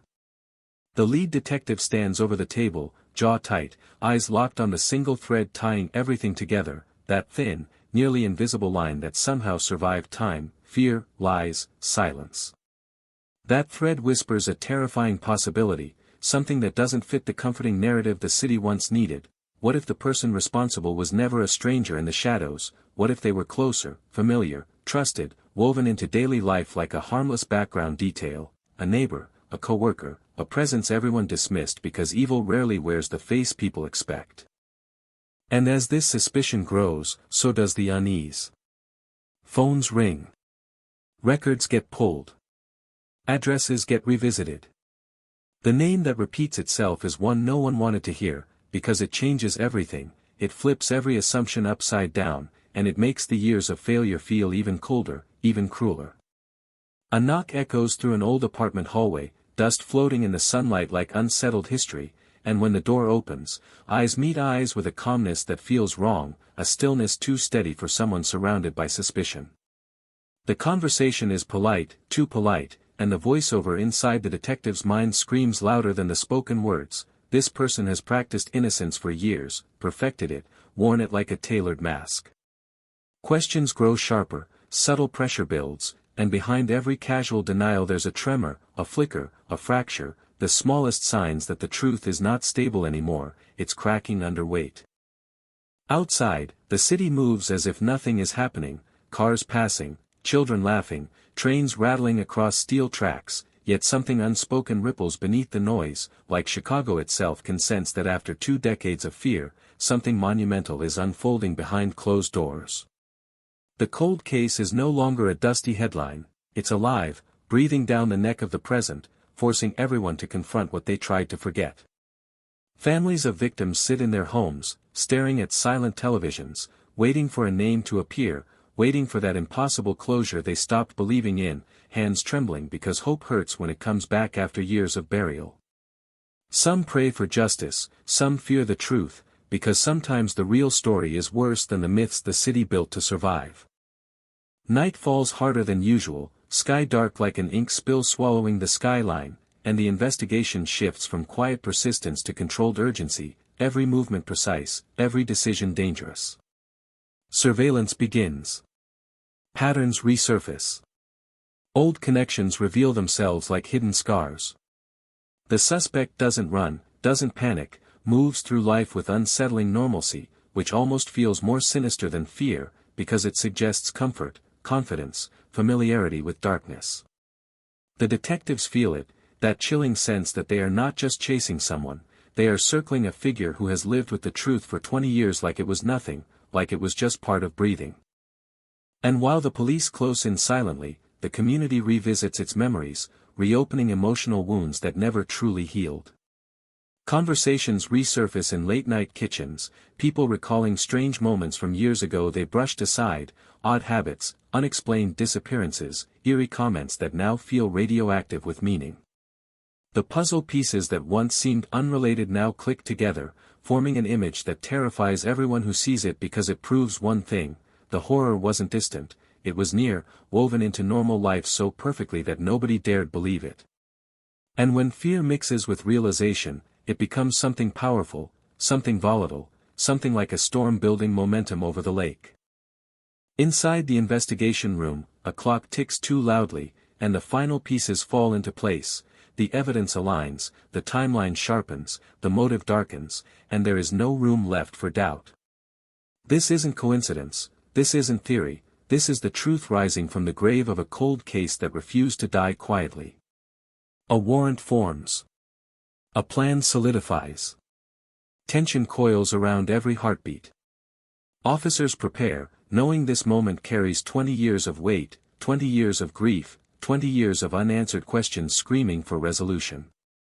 The city doesn't know it yet, but it's standing at the edge of revelation, the kind that doesn't just answer questions but tears open illusions, exposes what everyone missed, forces Chicago to confront how a monster hid among them while life went on around him.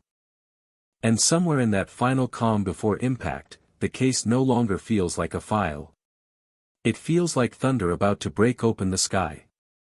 Night in Chicago doesn't fall gently anymore, it drops like a heavy curtain, sealing the city inside a growing tension that feels almost alive, streetlights flickering like nervous witnesses while sirens move somewhere far away, distant but ominous, and in a quiet operations room the final decision is made, no turning back, no more hesitation. The cold case that once seemed frozen forever has reached the point where truth demands action.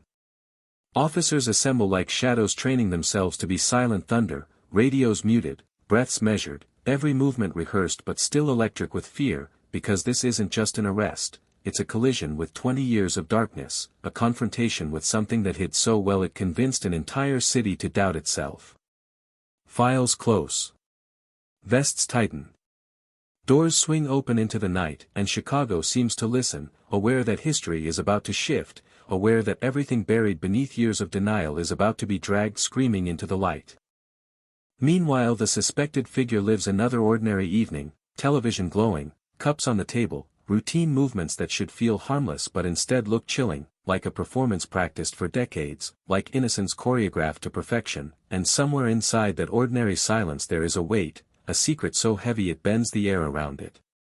The knock isn't loud but it hits like an explosion, the door opens and time stretches, slow, brutal, unforgiving. Faces stare at each other, trained eyes locked on calm, unsettling stillness, that strange lack of surprise that chills everyone in the hallway. The moment feels wrong in a way that no law book can describe, wrong in a way that instincts scream louder than protocol, wrong in a way that whispering fear becomes certainty. This is not a misunderstanding, this is not a coincidence, this is the storm the city has been waiting for. Handcuffs gleam under hallway lights, metal closing on wrists that once blended into daily life like background noise, wrists that carried routine groceries, waved polite greetings, held casual conversations as if no blood ever stained the past. Neighbors peek through doors, eyes wide, hands to mouths, disbelieving, horrified, shocked into silence because the face being led away isn't the face of a monster from nightmares, it's a face they recognize, a presence woven into the neighborhood like a harmless detail, and that realization hits harder than any headline ever could. People don't scream, they freeze, paralyzed by the idea that evil didn't lurk in alleys or shadows, it lived on their street, walked their sidewalks, breathed their air, and went unnoticed for 20 long years. The suspect is escorted into the night, blue and red lights painting the street in harsh, pulsing color, reality flashing across brick walls like broken truth finally stepping forward to be seen. Cameras arrive like vultures, microphones stretch forward, reporters chase for that moment of history where a cold case breathes its final gasp before becoming justice, but the suspect keeps that unsettling composure, eyes forward, expression unreadable, like someone who has lived with this moment in their head for years and finally met it face to face. Whispers ripple through the crowd, spreading faster than wind, faster than logic, faster than comfort. The city isn't just watching an arrest, it's watching its illusions collapse, watching trust fracture, watching the comfortable story of unsolved mystery explode into something much more terrifying, solved and devastating. Inside the interrogation room, the light is harsher, the walls feel closer, and silence isn't empty anymore, it's a storm, thick, dangerous, ready to break. The detectives sit across from the figure who once blended perfectly into normal life, and for a moment it's just breathing, just eyes studying eyes, years of failure staring directly at the face that might finally answer every haunting question. Papers slide onto the table like ghosts being summoned, photographs, timelines, DNA reports, fragments of truth assembled into a weapon sharper than any blade. The suspect glances, blinks slowly, and cracks begin to form in that perfect calm, small but spreading, like ice breaking on a frozen lake when something heavy steps forward. Words finally begin, measured, deliberate, loaded with pressure. Questions aren't just questions anymore, they are accusations wrapped in proof, echoing every silent scream from 20 years ago. Denials come first, smooth, ready, rehearsed, but they don't land the way they once did, they fall flat against evidence that bites back, against facts that cut, against truth that refuses to be buried any longer. The room tightens, voices sharpen, the walls seem to lean closer, and the suspect's eyes shift, not much, just enough, that tiny human flicker that tells investigators everything, not innocence, not surprise recognition. Outside that room, the police station vibrates with tension, footsteps heavy, whispers sharp, phones ringing relentlessly as the city reacts in shockwave after shockwave. Families of victims gather at televisions, gripping photos, tears returning with a brutality that hurts even more because now they are mixed with hope, mixed with fear of answers, mixed with the unbearable weight of what truth might finally reveal. Chicago breathes unevenly, like a giant heart struggling through adrenaline, disbelief, rage, and fragile relief all at once. Back in that sealed room, time bends again. The suspect stops talking. The silence is no longer defense, it's exposure, and in that silence the truth feels inches away, pressing, suffocating, undeniable. Fingers tremble. Eyes drop. The room feels colder. And just like that, without theatrics, without shouting, without explosions, the facade breaks, not with confession yet, but with something more haunting, the quiet surrender of someone who realizes the walls have finally closed in, that the past has clawed its way back, that 20 years of pretending has reached its final minute. Chicago doesn't hear the words yet, but it feels the moment, feels the shift in the air, feels the story rewriting itself, and somewhere deep in the city's memory the cold case that haunted generations begins to burn, melting silence into revelation, transforming whispers into a storm that is only just beginning to break. The night thickens around the city like a living thing, pressing against windows, sliding across rooftops, watching, listening, because somewhere inside a closed interrogation room history is shaking loose, and Chicago can almost feel it, like thunder muffled behind heavy clouds, like electricity crawling over skin before lightning strikes. The suspect sits under the harsh white light that exposes everything, no shadows to hide in, no comfort of silence left, because silence has turned into accusation and every second that passes without an answer feels louder, more violent, more undeniable. The detectives don't raise their voices, they don't need to. The evidence speaks with a cold authority the suspect can't outrun anymore, a 20-year echo turning into a present-day roar, and every new piece placed on the table feels like another brick sealing the door behind them, another step closing the distance between denial and truth. The air is tense enough to hurt. Breathing feels like a negotiation with fate. The case file no longer sits there like paper, it feels like weight, like justice trying to pull itself upright after decades buried in dust and disappointment. Outside that room, officers pace with restless energy, conversations clipped and urgent, because no matter how prepared they were for this moment, nothing truly prepares a city for the collapse of a myth, the myth that this case was unsolvable, that the past was unreachable, that the darkness had faded simply because years passed. Phones keep ringing, notifications flashing, media circling like storm clouds forming over the skyline, every outlet desperate to claim the next headline, cold case breakthrough, shocking arrest, community stunned. But behind the noise, behind the frenzy, there is something quieter and far more powerful, the slow, trembling hope in the hearts of families who lost everything and waited 2 decades for someone to finally look them in the eye and say, "We didn't forget, we kept going, we are almost there." That hope is fragile, it hurts to feel, it aches to believe, because believing means risking heartbreak all over again. Yet they watch. They wait. They breathe the moment like prayer. Back in the interrogation room, the suspect finally speaks again, not with confidence anymore, not with rehearsed calm, but with a strange mixture of defiance and fear, a voice that sounds like it's arguing with time itself. Explanations twist into excuses, memories warp into self-protection, truth hides behind carefully chosen words. But this time those words fall apart the moment they leave the mouth. Every lie collapses. Every hesitation betrays. Every unfinished sentence feels like confession trying to escape.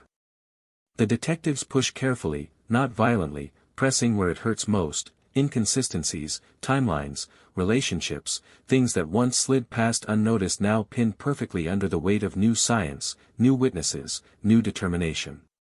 The suspect feels it, the walls closing in, the past gripping hard, reality refusing to loosen. A hand trembles. A jaw tightens. Eyes flicker like a cornered animal looking for an exit that no longer exists. Meanwhile, the city's memory wakes up in waves. People who lived through the original investigation whisper in dim kitchens, stare at old newspaper clippings, feel ghosts pass through their thoughts. Old fears resurface like they never really left. Streets that once buzzed with rumor now buzz again, with older voices saying, "I remember that year," with younger voices shocked that something so terrible hit so close, with neighbors realizing that the story they walked past every day was never finished, only paused. Chicago isn't just watching justice unfold, it is reliving a wound, confronting the truth that time doesn't erase trauma, it only teaches people how to live beside it. And now the wound is open again, but this time something different bleeds through it, possibility. Inside the station, a decision is made quietly, not with celebration, not with dramatic triumph, but with solemn finality. The suspect's story no longer holds. The case that once wandered in darkness now stands in light so blinding it burns away doubt. A charge begins to form, deliberate, careful, solid, built not on desperation but on undeniable evidence layered with relentless work and a city's refusal to forget. As officers move, everything feels slower, heavier, like each step carries 20 years of voices behind it, voices of families, voices of old officers who never solved it, voices of a city that held on to fear like a scar. But even with the breakthrough, the emotional storm outside intensifies. Cameras wait for statements. News tickers crawl with speculation. Social feeds erupt. Some cry relief. Some rage. Some refuse to believe. Because sometimes the truth doesn't heal, sometimes it destroys illusions people depended on to feel safe. And this truth threatens to do exactly that, to rewrite relationships, to shatter trust, to prove that while Chicago slept, darkness lived quietly in plain sight, smiling, blending in, carrying secrets that could break hearts even decades later. Families of victims gather, not together in one room, but connected by the same breathless stillness. Some clutch letters. Some stare at photographs worn thin by time. Some whisper the names of the people they lost, like calling them back for this moment, like saying, "Look, they finally heard you." Tears don't fall in dramatic waves, sometimes they don't fall at all. Sometimes the silence of grief is louder than any reaction. And as the clock keeps ticking, Chicago becomes a city suspended between past and present, between wound and justice, between fear and revelation. The suspect sits back in the interrogation chair, shoulders slightly lower, confidence leaking away like air from a punctured tire, because now there is no rhythm left to control, no narrative left to manipulate. The truth doesn't wait for permission anymore, it presses, demands, chokes. Words start to stumble. Something inside breaks, not dramatically, not theatrically, but in that terrifyingly real way people break when they finally realize the illusion they lived inside can't protect them anymore. It's not a confession yet, not the clean cinematic collapse people imagine, it's worse, it's the slow surrender of someone who understands they are no longer a shadow, no longer a mystery, no longer untouchable. And outside those walls, Chicago feels the pressure change, like storm air shifting before rain. Nobody knows exactly what is happening in that locked room, but they know something irreversible has begun. News vans hum. Streetlights glow over neighborhoods that once trembled and learned to pretend they didn't. The lake reflects a skyline that now feels like it's holding its breath. The city waits, caught in that impossible in-between, knowing that when the next words come out, when the next announcement is made, nothing will be the same. The cold case that haunted 20 years is no longer a ghost. It is a heartbeat. It is a reckoning. It is the sound of truth rising, slow, relentless, impossible to stop, and the storm Chicago has felt building all night is now hovering right above, ready to break. The storm doesn't burst yet, it builds, swelling inside the city like a pressure that makes every sound sharper, every shadow heavier, every heartbeat louder, and somewhere inside that police station the truth inches closer to the surface, slow but unstoppable. The suspect sits beneath that relentless white light, face no longer carved from calm confidence, but from something brittle, strained, cracking under weight that feels ancient, like memories pushing through a wall they were never supposed to escape. The detectives don't rush. They don't need to. They can feel the moment turning, the ground shifting, the atmosphere changing from resistance to inevitability. Every question digs deeper. Every silence screams louder. The past hovers in the room like smoke no one can breathe through, and finally the story that hid for 20 years starts trembling at the edge of confession. Outside the room, tension spills through hallways.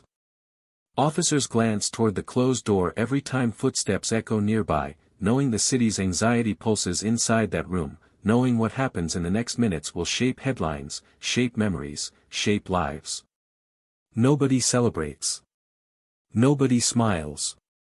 It isn't victory yet, it's something heavier, something sacred, like standing on the threshold of a truth too powerful to treat lightly. The precinct feels less like a workplace and more like a courtroom of fate, where time itself is being questioned, where silence is about to answer everything it avoided for 2 long decades. Across Chicago, lights glow in living rooms where families sit frozen, hands locked together, unable to blink because blinking feels like missing history. Some whisper prayers. Some speak their loved ones' names softly, like invitations, like promises that justice hasn't vanished into the years. Others stare with hollow eyes, terrified that hope might betray them again, terrified that after this long, even the truth could hurt more than the mystery. Reporters speak in hushed tones outside the station, cameras trained on doors that haven't opened yet, waiting for someone to walk out and change the story from rumor to reality. The phrase hangs everywhere, in headlines, in breaths, in thoughts, cold case almost no longer cold. Back in the interrogation room, something finally shifts. It begins small, a sigh that doesn't sound like air leaving lungs, but like resistance collapsing. Shoulders sag. Eyes lower. The suspect speaks again, but the tone is different now, not sharp, not defensive, but worn down, dragged by gravity, pulled by years of weight they could no longer carry. Words stumble out, half-truths dressed like explanations, circling guilt without touching it, trying to build one last shield out of excuses. But evidence dismantles each attempt. Dates clash. Accounts crumble. Lies fall apart the instant they appear. The detectives sit there, patient but relentless, not cruel, not emotional, just unwavering, like justice given a human voice. And slowly, painfully, the suspect's words begin to lean towards something darker, something dangerously close to admission. Silence falls again, but it isn't the silence of defiance anymore. It's the silence of realization. The suspect stares at the table, breathing uneven, as if wrestling with a past they can no longer outrun. The clock ticks. The room feels smaller. The world outside feels impossibly large and waiting. When the suspect finally lifts their gaze, something in their eyes has changed. It isn't innocence anymore. It isn't confidence. It's fear, not of police, not of punishment, but of truth finally becoming real after hiding for so long. Words begin forming that sound like surrender, like cracks turning into fractures, like walls collapsing one piece at a time. They don't confess outright. Not yet. Instead they start touching the edges of the truth, acknowledging presence, proximity, involvement, hinting at darkness they swore never to speak aloud. The detectives move closer, not physically, but emotionally, tightening the circle with calm, precise pressure. They bring up moments from years ago, places, times, faces, emotions that strike straight through the suspect's carefully constructed armor. And for the first time, the suspect flinches like someone stabbed with memory. The precinct reacts even without hearing the words. A subtle shift in body language. Officers straighten. The building seems to breathe in. The possibility of finality begins to bloom like lightning forming inside clouds, not seen, but felt, bright and dangerous and overwhelming. Chicago senses it too, somehow, as if the city is tethered to that room by invisible wires. Conversations across neighborhoods pause mid-sentence. People lean closer to screens. Hope tightens into something painful. Fear clings harder. The emotional storm swells, waiting for thunder. Inside the room, the suspect finally breaks free from rehearsed speeches. Voice shakes. Words drag like chains. Memories spill in fragments, messy, uneven, haunted, as if a mind that kept secrets sealed for 20 years suddenly can't control them anymore. It isn't confession yet, but it's a descent, a spiral, a terrifying slide toward the truth that everyone in the city has been chasing, dreaming about, dreading hearing out loud. The detectives don't interrupt. They let the unraveling happen. They let the weight do what handcuffs alone never could. Outside, officers prepare paperwork, prepare procedures, prepare themselves for what they may have to hear next. Nobody speaks loudly. Nobody acts casually. It feels like being inside a cathedral built of tension and time, where every sound echoes, every movement matters. The media senses change too, their tone shifts, voices lower, anticipation sharpening into something that feels almost reverent. Headlines are ready but held back, as if even they are afraid of the moment they might finally be printed. Families sit closer to televisions, hands covering mouths, eyes shining with tears they refuse to let fall yet, because until words are spoken, until truth is official, they can't let themselves feel relief. Hope is dangerous. Belief is fragile. Trust is scarred. But still they wait, because waiting is the only thing they've known for 20 years. And back in that blinding white room, the suspect finally stops fighting the tide. The air shifts. The storm tightens. A breath is taken that sounds like the last breath of denial, and Chicago feels the tremor ripple outward like shockwaves through concrete, through memory, through every silent scar this cold case ever carved into the city's soul. The truth hasn't been fully spoken yet, but it's right there, trembling on the edge, ready to fall, and when it does, nothing in this city, not its streets, not its history, not its faith in safety, will ever be untouched again. The air inside that interrogation room feels heavier than concrete, pressing down on every breath, every heartbeat, every unfinished word hanging between detectives and the suspect who has run out of places to hide, and for a long moment nothing moves, nothing speaks, as if the world itself is holding still to listen. Then, slowly, painfully, the first real piece of truth finally breaks loose. It doesn't explode. It doesn't arrive in dramatic shouting. It falls out like something ripped reluctantly from deep inside a soul that never wanted it spoken aloud. The suspect's voice cracks, the sound thin and damaged, and in that crack there is something unmistakable, not innocence, not courage, but guilt trembling for the first time in 20 years. The detectives lean forward, just slightly, eyes locked, not triumphing, not celebrating, only bracing, because once truth begins, it rarely stops gently. Words stumble into existence, fractured admissions, half-formed explanations that hover on the edge of confession, and every syllable drips with a weight the room can hardly contain. The suspect tries to shape the story, to soften sharp edges, to make the past sound like something that happened around them instead of through them, but the truth resists manipulation, breaking pieces of the narrative apart like shattered glass. A timeline begins forming. A connection is acknowledged. A presence admitted. The detective's fingers tighten just slightly on the pen, not to write yet, but to steady themselves, because they can feel it, they are no longer chasing shadows. They are standing face to face with the storm they've followed for 2 decades. Outside the interrogation door, the station grows quieter instead of louder. Conversations drop into whispers. Movement slows. Officers glance toward the hallway, toward that single room where history is unfolding in real time. Nobody knows the specifics yet, but everyone feels the change, like a temperature shifting before thunder breaks, like gravity tilting, pulling everything toward one inevitable moment. Phones vibrate. Messages flash. The city outside keeps spinning, but here, inside these walls, time feels thick and suspended, as if refusing to move until truth finishes speaking. Chicago waits. The skyline stands like a witness. Streets hum with restless energy. Living rooms glow with the pale light of news broadcasts repeating the same uncertain words: breakthrough, interrogation, developing situation, cold case nearing resolution. Families sit motionless in front of screens, hearts beating too fast, minds caught between dread and desperate hope. Some whisper, please, to nobody in particular. Some close their eyes.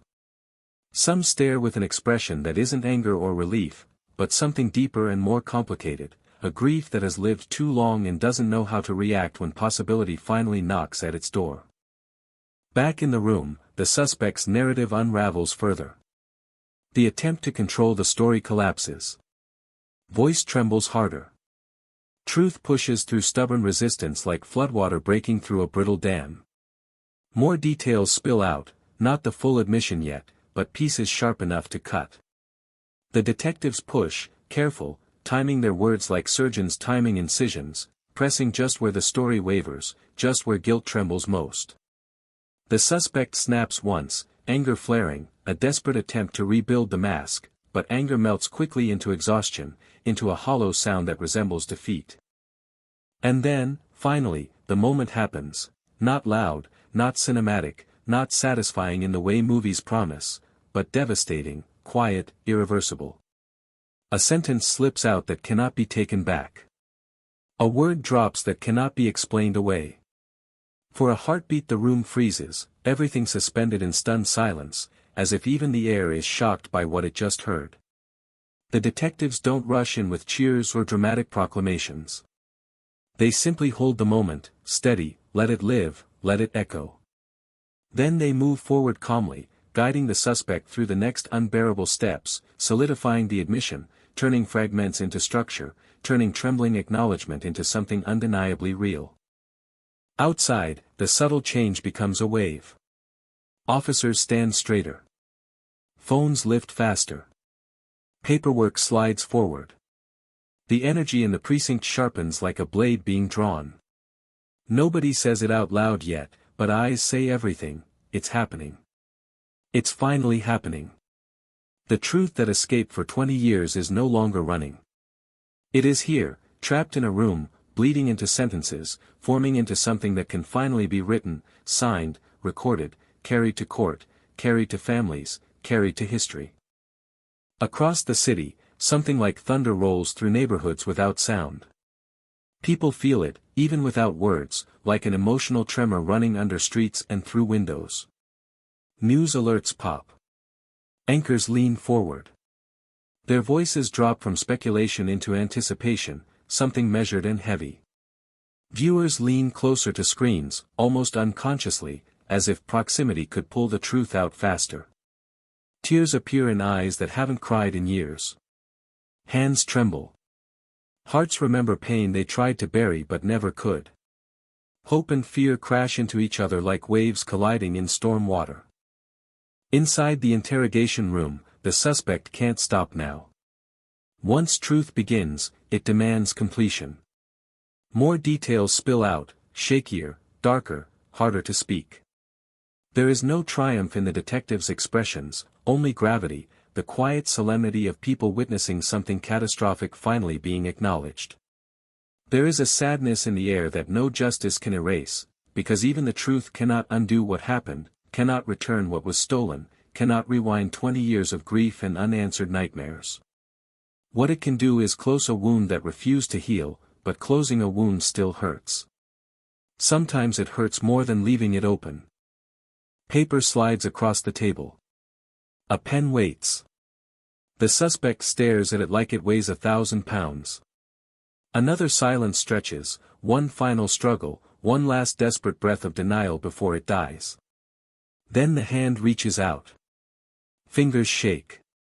Ink spreads across lines, each stroke marking a boundary crossed, a truth formalized, a ghost dragged into documentation. The detectives watch, steady, unwavering. Somewhere down the hall, without a sound, the station exhales. The storm hasn't ended, but lightning has finally struck. Outside, reactions erupt like shockwaves. Reporters rush to microphones. Headlines shift instantly.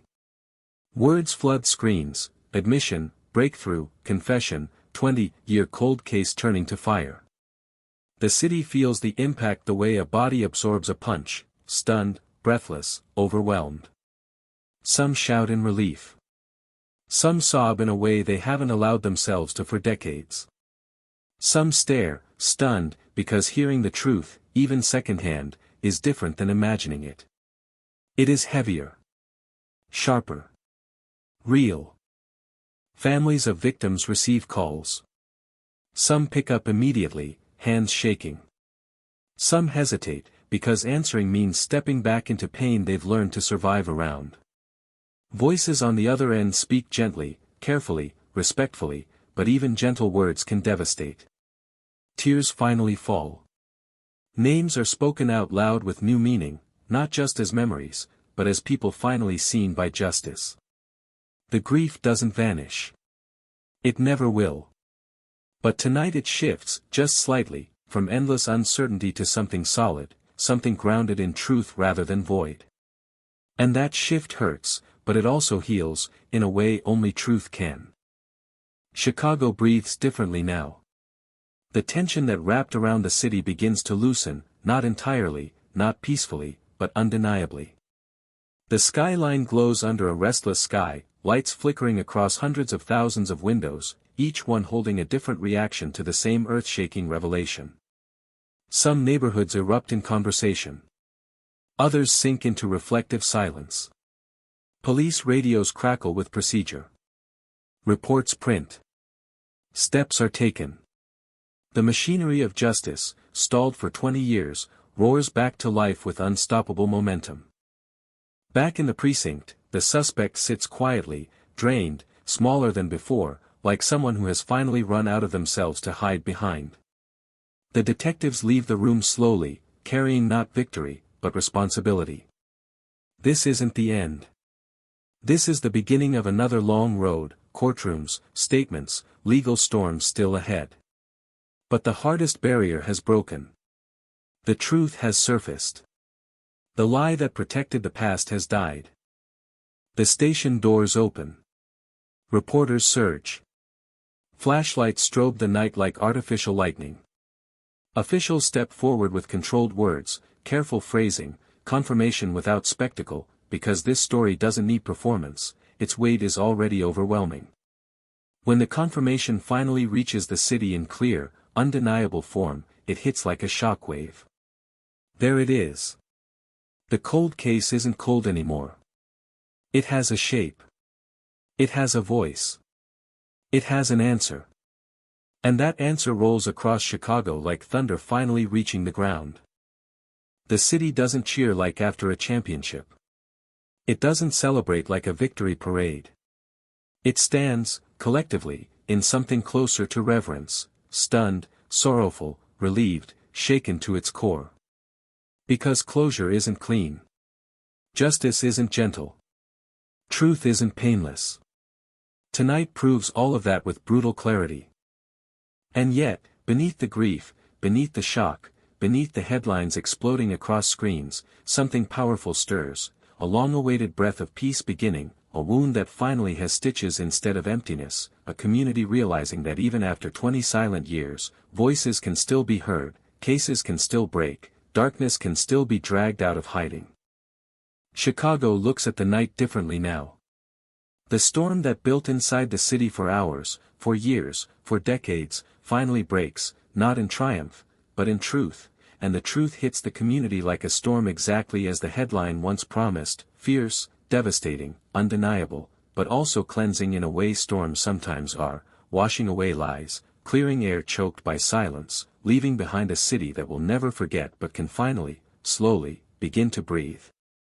It ends in a way no one is prepared for, not with glory, not with applause, not with the triumphant sound of justice finally arriving like a marching band down the street, but with a quiet, crushing realization that the truth is colder, sharper, and heavier than anyone imagined, a truth that doesn't heal, doesn't comfort, doesn't feel like closure, instead it presses down on the city like low clouds before a storm. Chicago holding its breath as detectives walk out of the precinct carrying boxes of files, locked evidence bags, and the weight of 2 decades that refuse to loosen their grip, and suddenly the whispers turn into headlines, the whispers turn into breaking news, the whispers turn into that single shattering idea.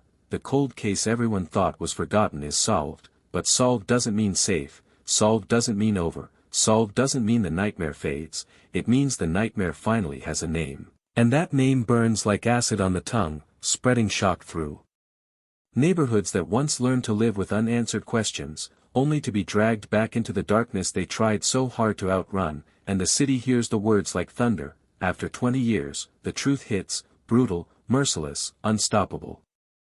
It begins with the confession no one asked for, not bravado, not theatrics, just a tired voice in a dim interrogation room, a voice haunted, fractured, almost relieved to speak, as if silence had been the real prison all along, telling detectives that the story everyone believed was wrong, that the timeline was twisted, that the alibis were illusions, that every assumption the community clung to was built on shadows. And suddenly the puzzle snaps into place, not cleanly, not elegantly, but like glass slamming together with jagged edges, revealing a picture that feels impossible to accept, a picture where trust was a weapon, where kindness was camouflage, where someone who blended into the fabric of daily life had been carrying a secret capable of tearing through decades like a blade through fabric, a neighbor, a familiar face, someone who walked the same sidewalks, stood in the same grocery aisles, nodded politely at the same stoplights, and as the detectives listen, the room grows colder, because the truth isn't cinematic, it's devastatingly ordinary, terrifyingly human. Evidence resurfaces like a ghost, archived DNA that once meant nothing suddenly unlocking doors that had been welded shut, fingerprints that were dismissed now aligning perfectly, testimonies once drowned out by confusion now echoing back with renewed clarity, and as investigators cross-reference every detail, every date, every forgotten witness, the reality crystallizes into something solid and undeniable, and Chicago realizes that the monster wasn't hiding in the dark outskirts of the city. Wasn't a phantom drifting in from nowhere, wasn't a myth born out of fear, it was here, woven into the rhythm of everyday life, unnoticed, unchallenged, unexposed until now, and when the arrest comes, it doesn't happen with cinematic explosions, it happens quietly, with the sound of handcuffs clicking shut like the final punctuation of a sentence the city has been trying to read for 20 years, neighbors watching stunned, horrified, unable to reconcile the image they remember with the truth they're being forced to accept. And then comes the storm, not from the sky, but from the people, the headlines tearing through phones, televisions, radios, voices rising with disbelief, fury, heartbreak, questions pouring like rain that never seems to stop. How did no one see it? How did this slip through every crack? How did 20 years pass with the answer right in front of everyone's eyes? And the city doesn't celebrate, the city trembles. Because closure doesn't taste sweet, it tastes metallic, bitter, like something pulled from a deep wound, and the community that once prayed for answers now realizes that answers have their own kind of horror, the horror of knowing, the horror of understanding that the silence was never empty, it was full, brimming with truth waiting to detonate. Families who carried grief like a permanent shadow now stand at the edge of a complicated relief, tears not of joy but of exhaustion, of pain resurfacing because to finally understand what happened is to experience it again, to reopen the nights of anxiety, the unanswered phone calls, the hollow birthdays, the quiet dinners with an empty chair no one dared mention anymore, and though justice finally steps into the story, it doesn't erase the past, it only draws a clearer outline around everything that was lost, everything that can never be returned, and the courtrooms become like stages of reckoning, the air thick, every word spoken weighted with history, while outside, the city listens, frozen, knowing that this isn't just a case, it's a reminder that truth does not heal evenly, truth does not arrive wrapped in comfort, truth arrives like a storm hitting without mercy. For investigators who refused to let the file die, who kept returning to it even when everyone else had moved on, this moment feels like the final mile of a marathon run in darkness, adrenaline tangled with sorrow, triumph mixed with the quiet ache of knowing they didn't just uncover a crime, they uncovered the reality of how fragile trust can be, how thin the line between ordinary life and hidden nightmare really is. And they walk through the precinct halls with faces that aren't victorious, but heavy, because closing a cold case isn't about winning, it's about confronting what humanity is capable of in its darkest corners, and as they finish their reports, pack away the photographs, seal the final documents, one lingering thought clings to the air: this case is closed, but the echo will never be. Chicago changes in subtle ways, in the way conversations pause when the case is mentioned, in the way people look differently at the houses on their street, in the way trust feels slightly thinner, stretched, tested, and the city that once lived with mystery must now live with the truth, a truth that hits like a storm and leaves behind damage you can't always see, but you feel, in the tension of a neighborhood that suddenly remembers how fragile normal really is, in the quiet glances exchanged at late-night diners, in the distant sirens that suddenly feel heavier, more personal, like reminders that somewhere another story might be forming, another headline waiting to be written, another cold case silently beginning its slow drift into darkness. And as the voice of the city settles into silence, one thing lingers like a haunting final note, not fear, not panic, but a deep, unsettling awareness. Sometimes closure doesn't free you, sometimes it chains you to the truth forever, and even when justice arrives, even when the case is stamped solved, there are ghosts that refuse to leave, shadows that refuse to dissolve, memories that refuse to fade, and Chicago, with all its lights, noise, movement, and heartbeat, now carries one more scar. Across its skyline, one more story whispered late at night, one more reminder that beneath the concrete, beneath the headlines, beneath the years that pass too quickly, the past never truly sleeps, it waits, it watches, and when it finally returns, it hits like a storm.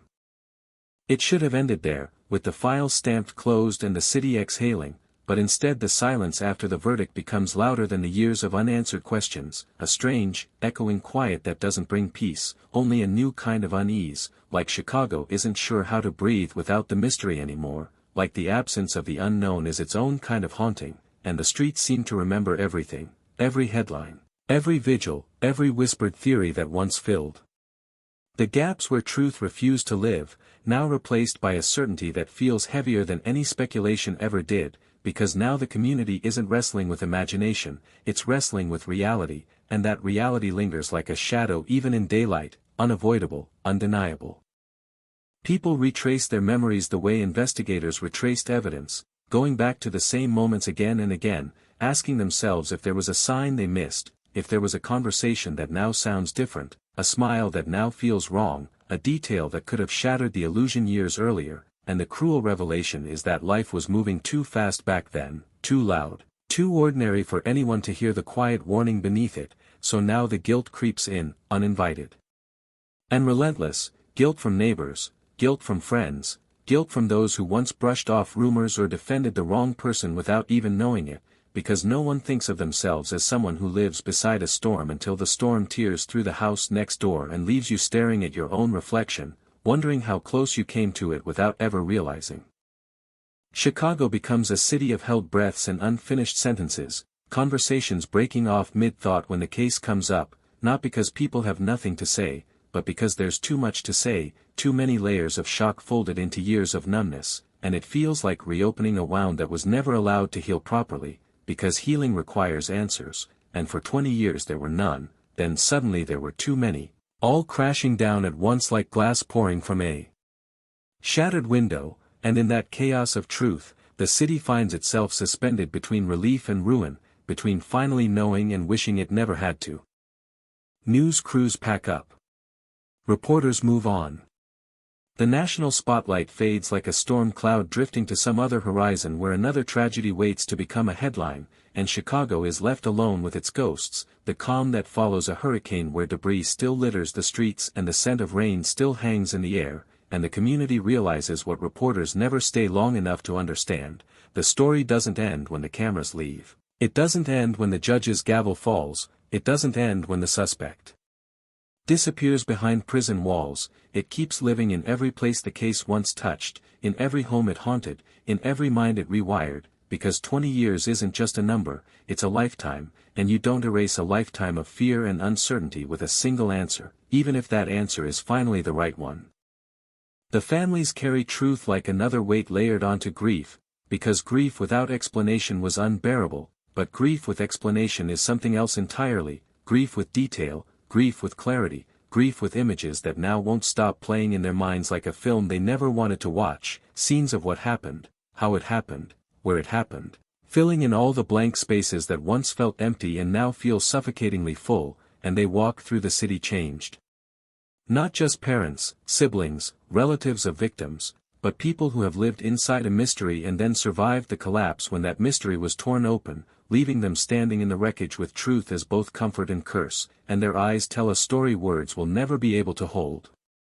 Detectives return to their routines, new cases landing on their desks like fresh storms forming on a restless sky, but something stays with them, something from the cold case that refused to die, something from the endless nights of reviewing files, the years of frustration, the moments of hope that flickered and died, the stubborn refusal to let time bury the truth, and now that the truth stands in the open, they don't feel victorious. They feel older, heavier, aware of how many stories like this could still be out there, trapped in filing cabinets, waiting for the right spark, the right breakthrough, the right confession to explode back into life, and they know they'll never look at a dusty case folder the same way again, because behind that paper could be another storm, another 20 years of pain condensed into a few pages and a handful of clues begging not to be forgotten.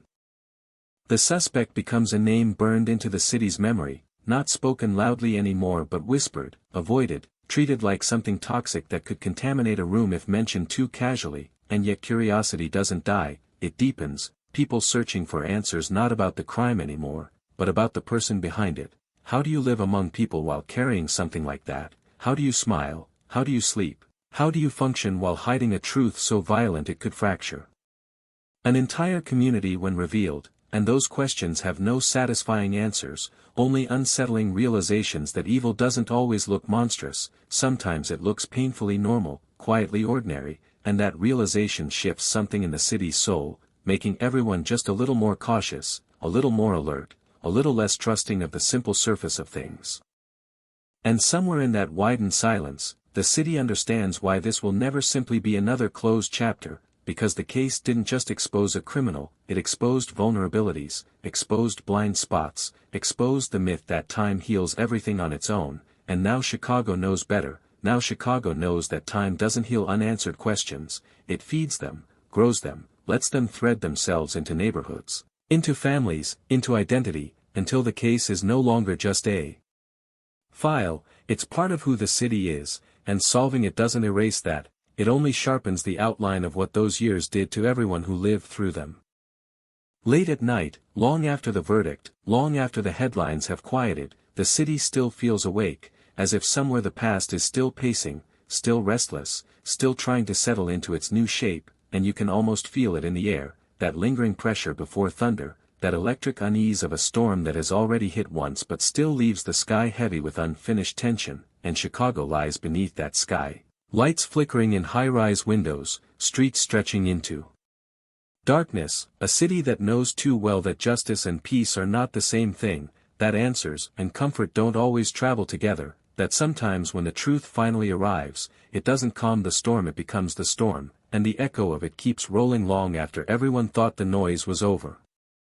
It feels like the story should finally dissolve into memory, but it doesn't, it keeps breathing, keeps pulsing beneath the surface of the city like something alive, something unfinished, because even with the truth exposed and the name recorded in court documents and the headlines archived, there is still a strange electricity in the air, an unease that refuses to quiet down, as if Chicago itself isn't convinced the storm has really passed, as if the city keeps waiting for some final echo, some last tremor of revelation that still hasn't arrived, and in that waiting, the cold case transforms into something else, no longer just a crime, no longer just a tragedy, but a legend carved into the collective memory, a reminder that silence isn't empty, it's just holding its breath. People who once only remembered fragments now remember everything, because memory is cruel like that, it hides when you want it and floods when you're not ready, and suddenly old conversations return with sharper edges, familiar streets feel different under the weight of hindsight, old rumors resurface like debris dragged up from deep water, reshaped by the truth but still carrying the whisper of the years when nobody knew anything, when the city lived suspended in uncertainty, and now every reminiscence feels like reopening a time capsule sealed too tightly, full of emotions that never aged, never softened, just waited for the moment they could pour out again and drown everyone in their path. Neighbors who once closed their doors and tried to forget now find themselves drawn back to the story like moths circling a flickering light they can't ignore, not out of morbid curiosity but because something about knowing the truth demands confrontation, demands acknowledgement, demands that every person who once lived in the shadow of the mystery face what it really meant to exist beside a storm disguised as ordinary life. And they talk in low voices on porches, in grocery aisles, in late night kitchens, voices that tremble not with fear of the unknown anymore, but with fear of everything they now know, because understanding is heavier than guessing, and the truth doesn't free them, it anchors them to a past they can't rewrite. Chicago becomes a city in reflection, the skyline towering like a silent witness that never spoke, streets stretching like chapters in a book people thought they had finished reading, only to discover there were pages missing, and now those pages are back, inked with truths so sharp they cut the hands that hold them, and the city carries the wound quietly, not dramatic, not cinematic, but deep, private, personal, the kind of wound that doesn't bleed on the outside but aches endlessly on the inside, reminding everyone that sometimes survival doesn't mean escaping the storm, it means learning to live in the wreckage it leaves behind. The courtroom fades into memory, but not completely, flashes of testimony replaying in the minds of those who heard them, voices echoing in corridors that once vibrated with tension, footsteps tapping out a rhythm that still lingers like the ghost of a heartbeat in a building that now feels strangely hollow, because justice, even when delivered, has a way of leaving silence in its wake. A silence packed with everything that can't be undone, everything time cannot return, everything 20 years stole and never gave back, and those who stood inside those walls carry that silence with them like a shadow that follows no matter how bright the day becomes. There are questions that never make it into official records, questions that belong only to the private corners of the mind, questions like how a person holds such darkness for so many years, how a conscience copes with weight that should have crushed it long ago, how someone walks among the unsuspecting with a storm locked behind their eyes and manages to convince the world that everything is normal, that nothing is wrong, that there is no thunder waiting to break loose, and those questions twist themselves into knots no answer can untie, because some truths don't explain, they only stare back, empty and unforgiving, leaving people with the unsettling understanding that evil doesn't always roar, sometimes it whispers, sometimes it smiles, sometimes it waits. And while the city tries to move forward, time doesn't behave the way people expect, it doesn't sweep the story away like dust brushed off a shelf, it circles back, looping memory through the present like a thread sewing past and present into one unbreakable seam, so anniversaries still sting, locations still feel charged, dates still carry weight, and every year that passes doesn't blur the case, it sharpens it. Because a solved cold case doesn't vanish, it settles into the bones of the place where it happened, becomes part of the atmosphere, part of the identity, part of what the city remembers when it thinks about who it is and what it has endured. For the families, days continue to pass, clocks continue to move, but grief resists time's authority, refusing to follow a logical progression, refusing to soften neatly, instead shifting shape, changing color, evolving into something not smaller, just different, something layered with truth now, layered with painful clarity, layered with scenes of what once were only terrifying possibilities but are now confirmed realities. And they learn to carry both survival and sorrow together, side by side, learning that closure in the world of headlines and courtrooms does not translate to closure in the human heart, because the heart doesn't file away tragedies, it stores them, and sometimes the finest justice system in the world cannot heal what was shattered in a single irreversible moment.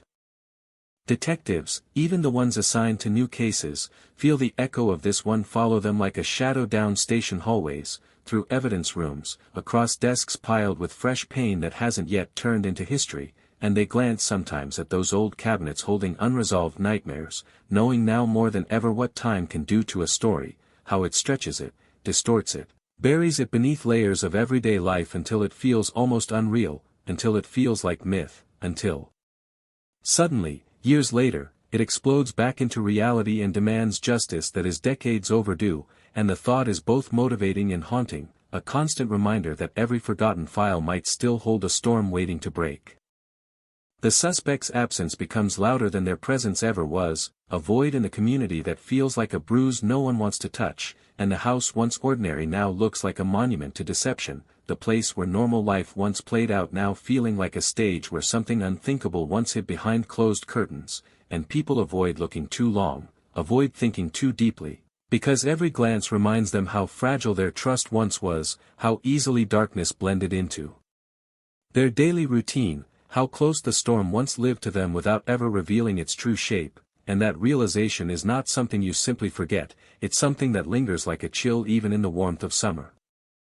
As time stretches onward, the case becomes something people tell younger generations about, not as casual gossip, not as dramatic entertainment, but as a heavy cautionary tale spoken with lowered voices, with pauses that say more than words, and the next generation grows up not with the mystery, but with the aftermath, inheriting the emotional residue of a storm they never personally lived through but still feel echoing around them, learning early that cities remember, that communities hold scars, that history doesn't just sit in old articles and archived broadcasts, it breathes through people, lives in their memories, shapes how they see the world, and in that way, the cold case becomes part of the city's DNA, woven permanently into its identity.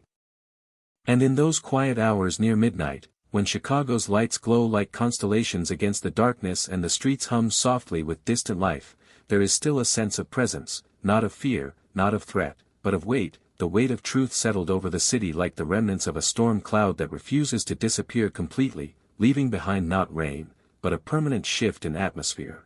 And the city understands now that some storms don't simply pass, they change the landscape, reshape the ground beneath your feet, and though the case is solved, though the answers exist, though justice has been written into the record, the echo of what happened remains, carried forward in whispers, in memories, in the quiet knowledge that even when the truth finally comes crashing down like thunder, the sound of it never truly fades.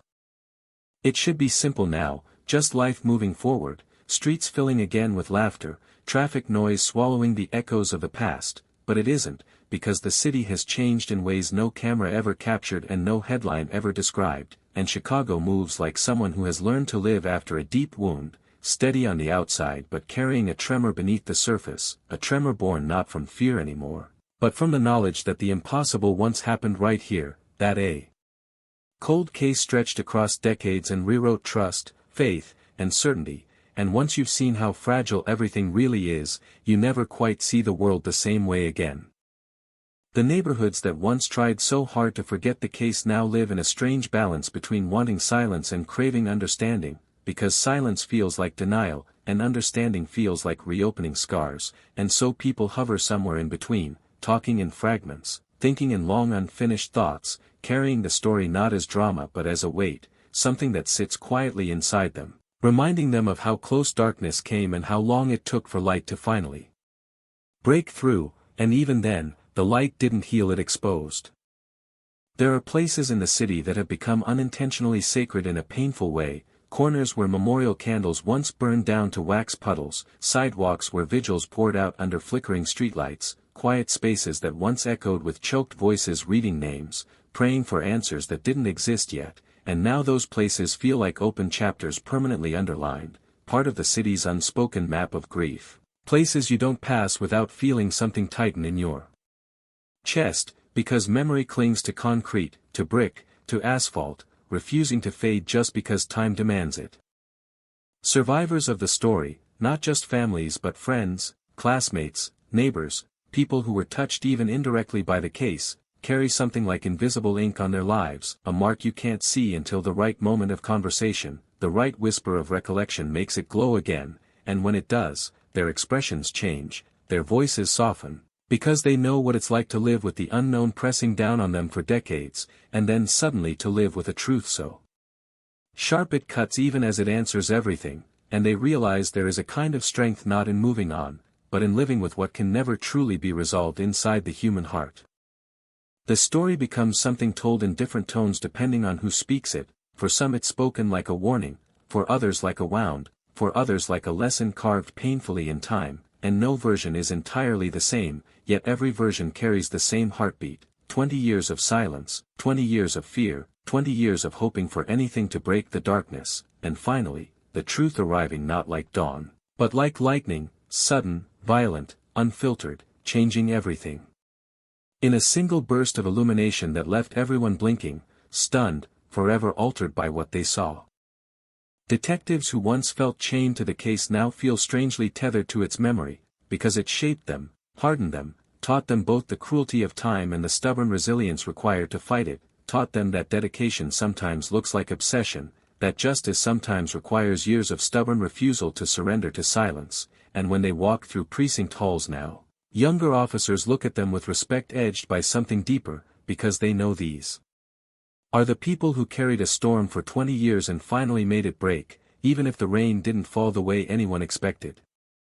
The city's collective memory settles like sediment at the bottom of deep water, always there, undisturbed until emotion stirs it and suddenly the past clouds everything again, and the truth is the city will always feel it, not constantly, not painfully every second, but in flashes, in reminders, in quiet nights when sirens echo and people remember how quickly a life can vanish, how quickly a normal day can become part of a headline, how easily a story can shift from everyday reality into something unspeakable, and that awareness is its own legacy of the case, subtle but permanent. There are still people who visit the places tied to the case, not out of morbid fascination but out of something gentler, something solemn, leaving flowers, touching faded photographs, standing in silence as if listening to something only they can hear, and in those moments it feels like the city kneels with them, like its towering skyline and endless streets bow for just a second under the weight of remembrance, acknowledging that 20 years of unanswered questions is not something you simply get over, it's something you honor because it shaped thousands of quiet lives in ways no documentary or headline could ever capture. At night, Chicago doesn't feel haunted by fear anymore, it feels haunted by memory, by the echo of what it has endured, by resilience carved from pain, by a story that refuses to sink completely beneath the surface, and the city breathes with a kind of somber wisdom, aware now that justice has limits, that truth has teeth, that answers are not always merciful just because they are correct. And the skyline glows like a witness that has seen everything and learned to endure it, standing steady, while people below continue learning how to live with the storm's lingering presence inside them. Conversations about the case grow quieter with years, not because it is forgotten, but because it has settled deeper, no longer a loud shock but a quiet part of who the city is, a thread woven permanently into its story, and children grow up hearing fragments of it like distant thunder in family discussions, learning early that life holds mysteries long after they end, that justice may come late, that truth may arrive like a storm, and that a city, like a person, can survive unimaginable weight. And still keep breathing, still keep moving, still keep holding on to whatever light remains. And so Chicago lives on, not the same city it was before the cold case began, not the same city it was while the decade stretched into silence, not the same city it was on the day truth crashed down like thunder, but a city transformed by everything it has carried, steadier, wiser, scarred but standing, and though the storm has passed, its echo remains, not as terror, not as doom, but as a permanent reminder written across the city's spirit. Sometimes the past doesn't fade, sometimes the storm doesn't disappear, sometimes the truth doesn't heal, it simply stays, woven into who you are, forever part of the skyline, forever part of the story, forever lingering in the air long after the thunder stops.